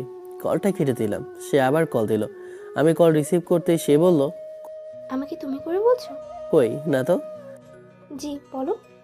আরে না, আমি তো জি বলছিলাম। ও আচ্ছা রাখি। আচ্ছা, তন্নি আমাকে দেখে বলল, ভাইয়া তোরে অস্কার দেওয়া দরকার, কি সুন্দর ড্রামা করলি। হুম এখন কি বুঝলি? আহ, হুম আমি শিওর, শুধু রাফির বিষয়টা জানা হলো না। দেখতে দেখতে পুরো 1 সপ্তাহ কেটে গেছে। এইবার ধামাকা করার সময় হয়ে গেছে। ইরার থেকে যা জানার জেনে নিয়েছি, আর আমার ধারণায় সত্যি হলো। এবার দেখি মায়া কিভাবে আমার হাত থেকে বাঁচে। আমি তন্নিকে নিয়ে ফেসবুকে একটা ছবি আপলোড করলাম আর ক্যাপশনে দিলাম আমার হবু বউ। ঘন্টা কয়েকের মধ্যেই বন্ধুরা কংগ্রেচুলেশন জানানো শুরু করলো, কিন্তু রাফি রাহাতটা বাদে। তারা কমেন্টটা না করে আমাকে মেসেজ দিল। রাহাতের সবাইকে বললাম কথা সত্যি। রাফি আমাকে মেসেজ দিয়ে বলল, কিরমে এসব কি? তুই না মায়া ম্যামকে ভালোবাসতি, তাইলে কেন, মেয়ের অভাব পড়ছে নাকি? আর মায়া মায়া করিস না, ওনাকে আমি হিট করি। কি বলছিস তুই এসব? হ্যাঁ। মেঘ, তুই কিন্তু ম্যামকে সত্যি সত্যি ভালোবেসেছিলি। এখন কোথায় সে ভালোবাসা? নাই, সব শেষ হয়ে গেছে। এখন আমি শুধু আমার হবু বউকে নিয়েই থাকবো। মেয়েটাকে কি নাম তার? বাসা কোথায়? সরি সরি, বলা যাবে না, রাখি। আমি ফোন কেটে দিলাম। সাথে সাথে মায়া ম্যাডামের কল রিসিভ করতেই ম্যাম বলতে লাগলো, কুত্তার জীবনেও তোর মতো লুচ্চা আমি আরেকটা দেখিনি। ছি ছি, আমাকে ভালোবাসিস বলে এখন অন্য মেয়েকে বিয়ে করতে যাচ্ছিস? সত্যি আজকে তোরে আমি চিনতে পারলাম। তোরে বিশ্বাস করাটাও আমার সবচেয়ে বড় ভুল ছিল। কে বলেছে বিশ্বাস করতে? আর আপনি কোথায় বা আমাকে বিশ্বাস করেন যে আমি আপনাকে বিশ্বাস করব? আর আপনি আমার লাইফে কেউ না, নোবডি। কি? আমি এখন নোবডি? হ্যাঁ। তোরে আমি সামনে পেলে দেখবি। কিচ্ছুই করতে পারবেন না, রাখেন এখন। মেঘ শোনো। শুনতে চায় না। মেঘ, মেঘ প্লিজ। আমি ফোনটা কেটে দিলাম। এবার উনিও বুঝুক আপন মানুষকে কষ্ট দিলে কেমন লাগে। ফোন রেখে আরেক কাপ কফি খেলাম। তারপর রুমে এসে পড়তে বসলাম। সামনে পরীক্ষা। পড়া শেষ করে উঠেই দেখি মেঘার কল এসেছে অনেকগুলো। মোবাইল সাইলেন্ট ছিল তাই বুঝতে পারিনি। আমি কল ব্যাক করলাম। সাথে সাথে সে কল ধরে বলল, কোথায় ছিলে? কতক্ষণ ধরে কল দিচ্ছি? পড়তেছিলাম। পোস্টের মেয়েটিকে? আমার হবু বউ। মায়া? ওই নামের কাউকে আমি চিনি না। তোমার মতো লুচ্চা আমি আরেকটা দেখিনি। ছি ছি, একটা মেয়েকে ছেড়ে আরেকটা মেয়েকে কিভাবে ভালোবাসো তুমি? ছি মেঘ, তোমার জন্য যে ভালোবাসাটা ছিল আজ সেটা শেষ হয়ে গেছে। আমি বলছিলাম তোমার বিষয়ে, তুমি সত্যি একটা খারাপ আর বাজে লোক। সমস্যা নেই, আমি জানি এটা। তোমার সাথে কথা বলতেও আমার ঘৃণা করছে। এই বলে কলটা কেটে দিল। এদিকে হাসতে হাসতে আমার পেট ব্যথা হয়ে যাচ্ছে। ঢিল সঠিক জায়গায় গিয়ে লেগেছে। এবার সামনে কি হয় তা দেখার পালা। পরীক্ষার দিন ঘনিয়ে এসেছে। এর মধ্যে কারোর সাথে কোনো প্রকার কথাই হয়নি, কারণ মোবাইলের 2টা সিমই খুলে রেখে দিয়েছিলাম। পরীক্ষার আগের দিন রাতে সিম খুললাম। ভেবেছিলাম মেঘা মেসেজ দেবে, সে দেয়নি। রাফিও অনলাইনে আছে, কিন্তু মেসেজ দিচ্ছে না, শুধু রাতেই মেসেজ দিয়েছে, কারণ সে সব জানে। পরদিন তন্নিকে সাথে নিয়ে বাসায় চলে আসলাম। সেখান থেকে রিক্সা নিয়ে পরীক্ষার হলে আসলাম। হলের সামনে এসে দেখি রাফি আর বাকিরা দাঁড়িয়ে আছে। আমি রাফির কাছে গিয়ে বললাম, কি অবস্থা তোর? ছি ছি, লজ্জা করে না তোর? তোর মতো লজ্জা বন্ধু যেন কারো না হয়। জানিস মা ম্যাডামের কি কষ্ট হচ্ছে? কিসের মধ্যে আছে উনি? তাতে আমার কি? সাথে সাথে ম্যাম এসে আমাকে থাপ্পড় মেরে বলল, তোর কি মানে? তুই আমাকে ভালোবাসিস না? ভালোবাসা এখন শুধু আমার হুবুকে কিরে, এই মেয়েটা। তোর কি মানে? তুই আমাকে ভালোবাসিস না? আমি জানি মা এইসব বলবে, সে রেগে আছে, তাই তনিকে আগে থেকে সব বলে দিয়েছিলাম কি করতে হবে। মেঘ তোমার হবু বউকে কিভাবে খারাপ বলে? আমি তোমাকে ভালোবাসি আর তুমিও আমাকে ভালোবাসো। কে বলেছে আমি আপনাকে ভালোবাসি? আমি তো আমার হুবু তন্নিকে ভালোবাসি। কি বলছো এসব তুমি? প্লিজ মি, এমন করিও না। আমি তোমাকে ছাড়া কিভাবে থাকছি এই কয়েকটা দিন সেটা আমি জানি। কি কষ্টের মাঝে আমি কাটিয়েছি। ও আচ্ছা, কই আমি তো দেখতে পাচ্ছি না। পাশ থেকে রাফি বলল, মেঘ, তুই এমন করছিস কেন? তুই না ম্যামকে ভালোবাসিস, তাহলে কোথায় গেল তোর ভালোবাসা? আমি তন্নিকে ভালোবাসি। চল, দেরি হয়ে যাচ্ছে, এক্সাম শুরু হয়ে যাবে। মাকে কাঁদতে গিয়ে আমি চলে আসলাম পরীক্ষা হলে। কেমন জানি মায়ের কান্না মিশ্রিত মুখটা দেখতে খুব কষ্ট হচ্ছিল। আমি ওকে কষ্ট দিতে চাই না। পরীক্ষা শেষ হোক, তবে আমি মায়াকে আপন করে নেব। জানি আমার রেজাল্ট তেমন একটা ভালো হবে না। কোনো মতে পরীক্ষা দিয়ে বের হলাম। বের হতেই তন্নি এগিয়ে এসে বলল, ভাইয়া পরীক্ষা কেমন হয়েছে? আরে চুপ, আস্তে ডাক, কেউ শুনলে সব প্ল্যান মাটি হয়ে যাবে। আচ্ছা, পরীক্ষা কেমন হয়েছে? মোটামুটি। ভাইয়া আগে পরীক্ষাটা মনোযোগ দিয়ে শেষ কর, তারপর না হয় যা করার করবি। হুম। ভাইয়া, মায়া আমার কাছে আসছিল। কখন? তুই পরীক্ষা দিচ্ছিলি তখন এসে আমাকে কাঁদতে কাঁদতে বলল সে তোকে অনেক ভালোবাসে, প্লিজ ওকে কষ্ট দিস না। একটু কষ্টে থাকুক, আজীবন আর কষ্টকে তার কাছে আসতেও দেব না। ওকে, এখন কি করবি? মায়ের কাছে চল। আমি আর তন্নি মায়ের কাছে গেলাম। তন্নি জানে সে কোথায়। মায়া আমাকে দেখে এসে বলল, মেঘ প্লিজ আবার করো না। সরি, আমাকে ভুলে যাওয়াতেই আপনার ভালো। প্লিজ মেঘ, আমার ভুল হয়ে গেছে, আমাকে মাফ করে দাও। মা, আমি সেই কবেই করেছি। তাহলে বলো ভালোবাসি। বললাম তো, আমার সব ভালোবাসা আমার হবু বউকে ঘিরে। মেঘ প্লিজ। সরি, আমি চলে আসলাম। ওকে কষ্ট দেওয়ার মানেই এই না যে ওকে ভালোবাসি না। তবে আমার প্রতি ওর ভালোবাসা থেকে গভীর করার জন্য এইসব করা খুব জরুরি। এভাবে প্রায় পরীক্ষায় সে এসে আমার জন্য অপেক্ষা করতো। ওর মায়াবী চেহারাটা আমাকে খুব কষ্ট দিত। ওকে কাছে দেখে নিজের বুকটা কেমন দুমড়ে মুচড়ে উঠত। আর ভালোবাসার গভীরতা খুব করে উপলব্ধি করতে পারছি আমি। পরীক্ষা শেষে সে এসে শুধু একটি কথাই বলতো, মেঘ সত্যি কি আর ভালোবাসো না আমায়? আমি চুপচাপ চলে আসতাম। পরীক্ষার প্রথম দিকে তন্নিকে নিয়ে আসতাম, শেষ কয়েকটা পরীক্ষা ওকে নিয়ে আসিনি। বাসায় বসে আছি, কালকে পরীক্ষা শেষ হবে। আর মায়াকেও আমি আমার মনের কথাটা বলে দিব। জান্নাত এসে বলল, ভাইয়া তুই কাজটা একদম ঠিক করিসনি। কি বোন? তোর কোনো অধিকার নেই একটা মেয়ের ভালোবাসা নিয়ে খেলার। আরে আমি তো মায়ের সাথে একটু। চুপ কর তুই। আর যদি তোর মতো কেউ আমাকেও এমন করতো তখন, যদি আমার ভালোবাসার মানুষটিও আমার সাথে এমন করতো তখন। সরি বোন, আমি কালকেই সব ঠিক করে নেব। কাল যেন আমি ভাবিকে আমাদের বাসায় দেখি, আর না হলে আমি আর কোনো দিনও তোর সাথে কথা বলবো না। বোন, এটাই আমার শেষ কথা। আমি জানি বোন রাগের মাথায় এসব বলছে, কিন্তু আমি তো শিওর মায়া ম্যাম আমার শুধুই আমার। উনি আমাকেই ভালোবাসে। পরদিন নিজের বাইকটা নিয়ে পরীক্ষা হলে গেলাম। আজকে পরীক্ষার পর মাইকে নিয়ে পুরো শহরটা করব। পুরো শহরে আমাদের ভালোবাসার রং মেখে দিব। এই শহর যেন সাক্ষী দেয় আমাদের ভালোবাসার। বুক কাঁপছে। পরীক্ষা হলে কিভাবে পরীক্ষা দিয়েছে চাই না। তাড়াতাড়ি হল থেকে বেরিয়ে প্রতিদিনের সেই জায়গায় গেলাম যেখানে মায়া দাঁড়িয়ে থাকে। কিন্তু সেখানে গিয়ে আমি অবাক হলাম, মায়া নেই। মনে হলো সে রেস্টুরেন্টে গেছে, তাই রেস্টুরেন্টে গেলাম খুঁজতে, কিন্তু পাইনি। ভয় হতে লাগলো। সবার আগে পরীক্ষার হল থেকে বের হয়েছিলাম। আশেপাশে প্রতিটা জায়গা খুঁজলাম, কিন্তু না, কোথাও মায়াকে খুঁজে পাইনি। তাহলে সে কোথায়? ফোন দিচ্ছি, কিন্তু কল যাচ্ছে না। আমার ভয় হতে লাগলো। পাগল পাই আমি এদিকে ওদিকে ছুটোছুটি করতে দেখে রাফি বলল, মেঘ কি হয়েছে? দোস্ত, মায়া ম্যামকে দেখছি না, সে কোথায়? সে নেই, আসবে না। আর তোর এত দরদ উতলে পড়ছে কেন? তুই তো ম্যামকে ভালোই বাসিস না। রাফি? চুপ কর। যে মেয়েটা তোকে সেই ইন্টার থেকে ভালোবেসে আসছে, যে মেয়েটা তোর জন্য বাইরের দেশে না গিয়ে এখানে থেকেই পড়ালেখা শেষ করেছে তোর জন্য, হ্যাঁ তোর জন্য সে নামি দামি কলেজ থেকে এই কলেজে এসেছে। তোর জন্য, তোর ভালোবাসা পাওয়ার জন্য সে কলেজে শিক্ষকতা করেছে। তোকে ভালোবাসে বলে সে তোর দেওয়া হাজারো কষ্ট সহ্য করেছে, কিন্তু সব শেষে সে কী পেল? কষ্ট আর কষ্ট। কি বলছিস এসব? মায়া ম্যামকে তো আমি প্রথমবার এই কলেজেই দেখেছি। না, মায়াকে জানিস? মেঘা চৌধুরী। হ্যাঁ, যে মেঘা তোকে কল করে ভালোবাসি বলতো। আমার কাজিন, যাকে তুই ক্লাস 10-এ থাকতে প্রপোজ করেছিলি। ওই সময় তুই আবেগের বশে ওকে প্রপোজ করেছিলি, আর তোর সেই প্রপোজালটাকে সে সত্যি মনে করে তোকে ভালোবাসতে শুরু করেছিল। সে সিনিয়র বলে তোকে ভালোবাসি কথাটা বলতে লজ্জা পাচ্ছিল বলেই আমি আর মেঘা, মানে তোর মায়া ম্যাম, প্ল্যান করি এইসব। তার মানে এটা সেই মেঘা? হ্যাঁ দোস্ত, বিশ্বাস কর, আমি এতদিন যা করেছি সব ওকে নিজের করে নেওয়ার জন্য। আমি শুধু একটা নাটক করেছি।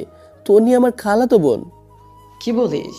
হ্যাঁ, আমি মায়া ম্যামকে আমার ভালোবাসার গভীরতা বোঝানোর জন্য এইসব করেছি। কিন্তু তুই জানিস না, মায়া তোর প্রেমের গভীরতায় এতটাই ডুবে গেছে যে তোকে ছাড়া সে কিছু কল্পনাই করতে পারে না। প্লিজ রাফি, বল মায়া এখন কোথায়? সে নাই, সে চলে গেছে। আরে মজা না করে বল, সে কোথায়? সত্যি বলতেছে, সে চলে গেছে এয়ারপোর্টে। এতদিন তোকে ভালোবাসে বলে সে স্পেনে না গিয়ে এখানে ছিল। আর যখন তোকে সে তার ভালোবাসাটার উপলব্ধি করাতে পারলো না, তার দেশে থাকার মানেটাও নেই। তাই সে কাল এসে তোকে বলতে চেয়েছিল সে আজ দেশ ছেড়ে তার বাবার কাছে চলে যাবে, কিন্তু তুই তোর একটা কথাও শুনলি না। কথাগুলো শুনে আমার পায়ের তলার মাটি যেন সরে গেল। পাখিটা এতটা কষ্ট দেওয়া উচিত হয়নি। চোখ দিয়ে অশ্রু গড়িয়ে পড়তে লাগলো। আমি রাফিকে বললাম, ভাই ওর ফ্লাইট কয়টায়? 1 ঘন্টা পর। কি বলিস কি? হ্যাঁ। প্লিজ ভাই, ওকে যেতে না কর প্লিজ। কেমন ওকে না করব? আর কেন করব? ভালোবাসি তাই। তাহলে ওকে তুই নিজেই গিয়ে আটকা। তোর জন্য আমার বোনটা কি কষ্টের মাঝে ছিল জানিস তুই? তোর জন্য সে কি পরিমাণ কান্না করেছে তুই কি দেখেছিস? সরি দোস্ত। সরি না বলে তাড়াতাড়ি গিয়ে ওকে আটকা। ওকে আমি যাচ্ছি। আমি আমার মায়াকে কোথাও যেতে দেব না। আমি তাড়াতাড়ি করে বাইক স্টার্ট দিয়ে এয়ারপোর্টের উদ্দেশ্যে রওনা হলাম। বাইকের স্পিড বাড়াতেই লাগলাম। চোখ দিয়ে পানি পড়ছে। আমি কি করলাম? নিজের অজান্তে মায়াকে এতটা কষ্ট দিয়ে দিলাম। আল্লাহ, সে যদি চলে যায় তাহলে আমি বাঁচবো না। আল্লাহ, আমি ওকে ছাড়া কিভাবে বাঁচবো? ওকে যে আমি অনেক ভালোবাসি, অনেক। বাইকের গতি অতিরিক্ত মাত্রায় বাড়ানো ছিল। হঠাৎ করে বাইকের সামনে একটা বাচ্চা এসে যাওয়ায় আমি বাইকটাকে কন্ট্রোল করতে না পেরে অ্যাক্সিডেন্ট করে বসি আর সাথে সাথেই অজ্ঞান হয়ে যাই। অজ্ঞান হওয়ার আগে দেখি আমার রক্তের আশেপাশে মাখামাখি হয়ে গেছে। চোখ খুলতে কষ্ট হচ্ছে, মাথায় প্রচণ্ড ব্যথা। কোনো মতে চোখ মেলে আজ চারপাশে তাকাই, দেখে মনে হচ্ছে হাসপাতালে আছি। পাশে একজন নার্স ফাইল চেক করছে। আমাকে চোখ খুলতে দেখে নার্সি ডাক্তারকে ডাক দিল। ডাক্তার তাড়াতাড়ি এসে আমাকে চেক করলো, তারপর বলল, মেঘ সাহেব, আপনি খুব লাকি। আপনার স্ত্রী যদি সময় মতো আপনাকে হাসপাতালে না নিয়ে আসতো তাহলে আপনাকে বাঁচানো সম্ভব হতো না। আমার স্ত্রী? কে স্ত্রী? ওই তো বাইরে দাঁড়িয়ে আছে। মেঘা ম্যাম, একটু ভিতরে আসেন, আপনার স্বামীর জ্ঞান ফিরেছে। মেঘাকে ভেতরে আসতে দেখে বুকটা ধক করে উঠলো আমার। তার মানে মেঘাই আমাকে বাঁচিয়েছে, কিন্তু সে তো এয়ারপোর্টে ছিল। মেঘা আমার কাছে এসে বলল, এত পাগলামি করো কেন? যদি সময় মতো না আসতাম তাহলে আজকে তোমাকে। এই বলে সে কাঁদতে লাগলো। আমি মেঘার হাতটাকে আস্তে করে নিজের হাতের মুঠোয় নিয়ে বললাম, তুমি এসেছো মেঘা? সরি, আমি অনেক কষ্ট দিয়েছি তোমাকে। প্লিজ মাফ করে দাও। আর কোনোদিনও তোমাকে কষ্ট দেব না। দিয়ে দেখিও, হাত পা ভেঙে গুঁড়ো করে দেবো। কিন্তু তুমি অ্যাক্সিডেন্টের জায়গায় আসলে কিভাবে? তুমি তো এয়ারপোর্টে চলে গিয়েছিলে। হাদারাম, এয়ারপোর্টে গেছিলাম আব্বুকে আনতে। রাফি তোমাকে মিথ্যে বলেছে যাতে আমার কাছে ফিরে আসো। রফি, হারামিটাকে আমি ছাড়বো না। আও। কি হয়েছে? কিছু না, মাথা ব্যথা করতেছে। এভাবে পাগলামি করতে হয়? তুমি কি মনে করেছো তোমাকে ছাড়া চলে যাবো? জীবনেও না। সে কলেজ লাইফ থেকে ভালোবেসে আসছে, আর তুমি গাথাটা কিছুই টের পেও না। 3টা বছর একই কলেজে পড়েছি। আমাকে তো তুমি খেয়াল করলেই না। যখন ম্যাম হয়ে এলাম তখন খেয়াল করলে। সরি। পাশ থেকে ডাক্তার বলল, আপনারা কি স্বামী স্ত্রী না? মেঘা বলল, না, তবে ফিউচারে হবো। তাহলে ফর্মে যে লিখলেন। ওইটা না করলে অপারেশন করতে দিত না। মেঘ সাহেব, আপনি কিন্তু খুব লাকি। লাকি আর হলাম কই? ওর মতো টেবিল মেয়েরে বিয়ে করে জীবনটা তেজপাতা করবো আর কি। মেঘা রেখে গিয়ে বলল, কি বলে? আরে মজা করছিলাম। 1 মাস পর রাফি, রাহাত সবাই আমাকে জ্ঞান দিচ্ছে। রাফি বলছে, দোস্ত, আমার আপুটারে দেখিস, বিড়াল মারার সময় যেন কষ্ট না পায়। দোস্ত, বিড়াল কই? রুমে। তুই সাহসী ছেলে, যাইবার বিড়াল মেরে নিজেকে জয় কর। আচ্ছা। বুক কাঁপছে। বাসর ঘরে ঢুকছি। লজ্জা লাগছে, না না ভয় লাগছে, হাত পা কাঁপছে। কোনো মতে ভিতরে ঢুকে আমি এদিক ওদিকে খুঁজতে লাগলাম। মেঘা, সরি। মায়া ঘোমটা দিয়ে বসে আছে। আমাকে এভাবে খুঁজতে দেখে সে ঘোমটা সরিয়ে বলল, কি হয়েছে? কি খুঁজতেছো? বিড়াল। বন্ধুরা বলছিল আজ রাতে বিড়াল মেরে জয়ী হতে, কিন্তু বিড়াল যে খুঁজে পাচ্ছি না। মায়া রেগে গিয়ে বলল, কুত্তা, তুই এদিকে আয়। মায়ের রাগী কণ্ঠ শুনে ওর সামনে গেলাম। কান ধরে উঠবস করা শুরু কর। কিন্তু কেন? করবি কি করবি না? কি আর করার, বাধ্য হয়ে তাই করতে লাগলাম। কি ডেভিল বউ, জীবনটাই তেজপাতা করে দিল। আমি বললাম, আচ্ছা ডেভিল ম্যাম। কি বললি? না মানে মায়া ম্যাম। কানে ধরে উঠবস করার কারণ কি? কুত্তা, কারণ জানিস না আমাকে অনেক কষ্ট দিলি। এখনো পর্যন্ত প্রপোজও করিস না। তোরে আমি আরো শাস্তি দেবো। এই না না, এসবের পর আর শাস্তি ভোগ করা পসিবল না। তাহলে চল কোথায়? ছাদে। আচ্ছা চলো। আমার কোলে করে নিয়ে যা। কি বলি? নিচ্ছি। আমি মায়াকে কোলে নিয়ে ছাদে গেলাম। আকাশে খুব সুন্দর চাঁদ উঠেছে, তবে আমার মায়ের মতো সুন্দর না। মায়া এবার বলল, আই যা, ওইখানে ফুল আছে, নিয়ে আয়। আমি বাধ্য ছেলের মতো ফুল নিয়ে আসলাম। এবার বলল, নে এবার প্রপোজ কর। আমি ফুলটা এগিয়ে দিয়ে বললাম, আমি তোমাকে ভালোবাসি। হাদারাম, এটা কোনো প্রপোজ হইলো? সুন্দর করে কর। এবার আমি হাঁটু গেড়ে বসে বললাম, আকাশ, তারা, চন্দ্র, বাতাস, আজকে সবাইকে সাক্ষী করে বলছি ভালোবাসি মায়া, তোমাকেই ভালোবাসি। তোমার মায়ায় আমি হারাতে চাই আজীবন। একটু সুযোগ কি দেবে আমায়? মায়া আমাকে জড়িয়ে ধরে বলল, ভালোবাসি। আমিও কি? ভালোবাসি, অনেক ভালোবাসি। ছেড়ে যাবে না তো? তোমার মায়ে পড়েছি মায়াবতী, ছেড়ে যাওয়ার কারণ যে নাই। থাক। তোমার এখন থেকে শুধু আমার শাসন চলবে। যথা আজ্ঞা মহারানী। ফাজি। আমার ডেভিল ম্যাডামের ফাজিল স্টুডেন্ট আমি। এইভাবে বাঁচা চাই আজীবন তোমার হাত ধরে। বেঁচে থাকুক আমাদের ভালোবাসা, বেঁচে থাকুক আজীবন সবার ভালোবাসা। জানি না আপনাদের কতটুকু কাঁদাতে বা হাসাতে পেরেছে।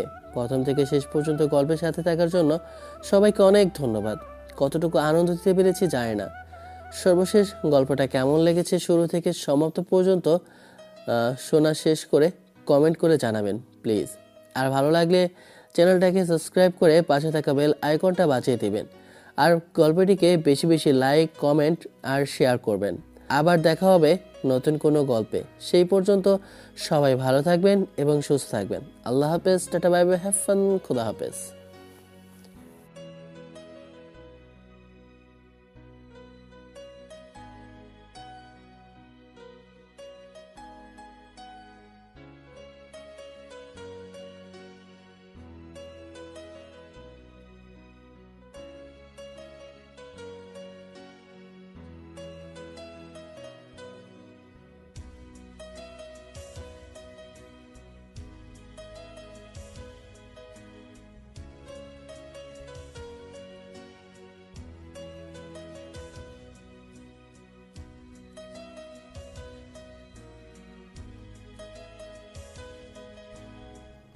কি? ছেড়ে যাবে না তো? থাক। এখন থেকে শুধু আমার শাসন চলবে। ফাজি।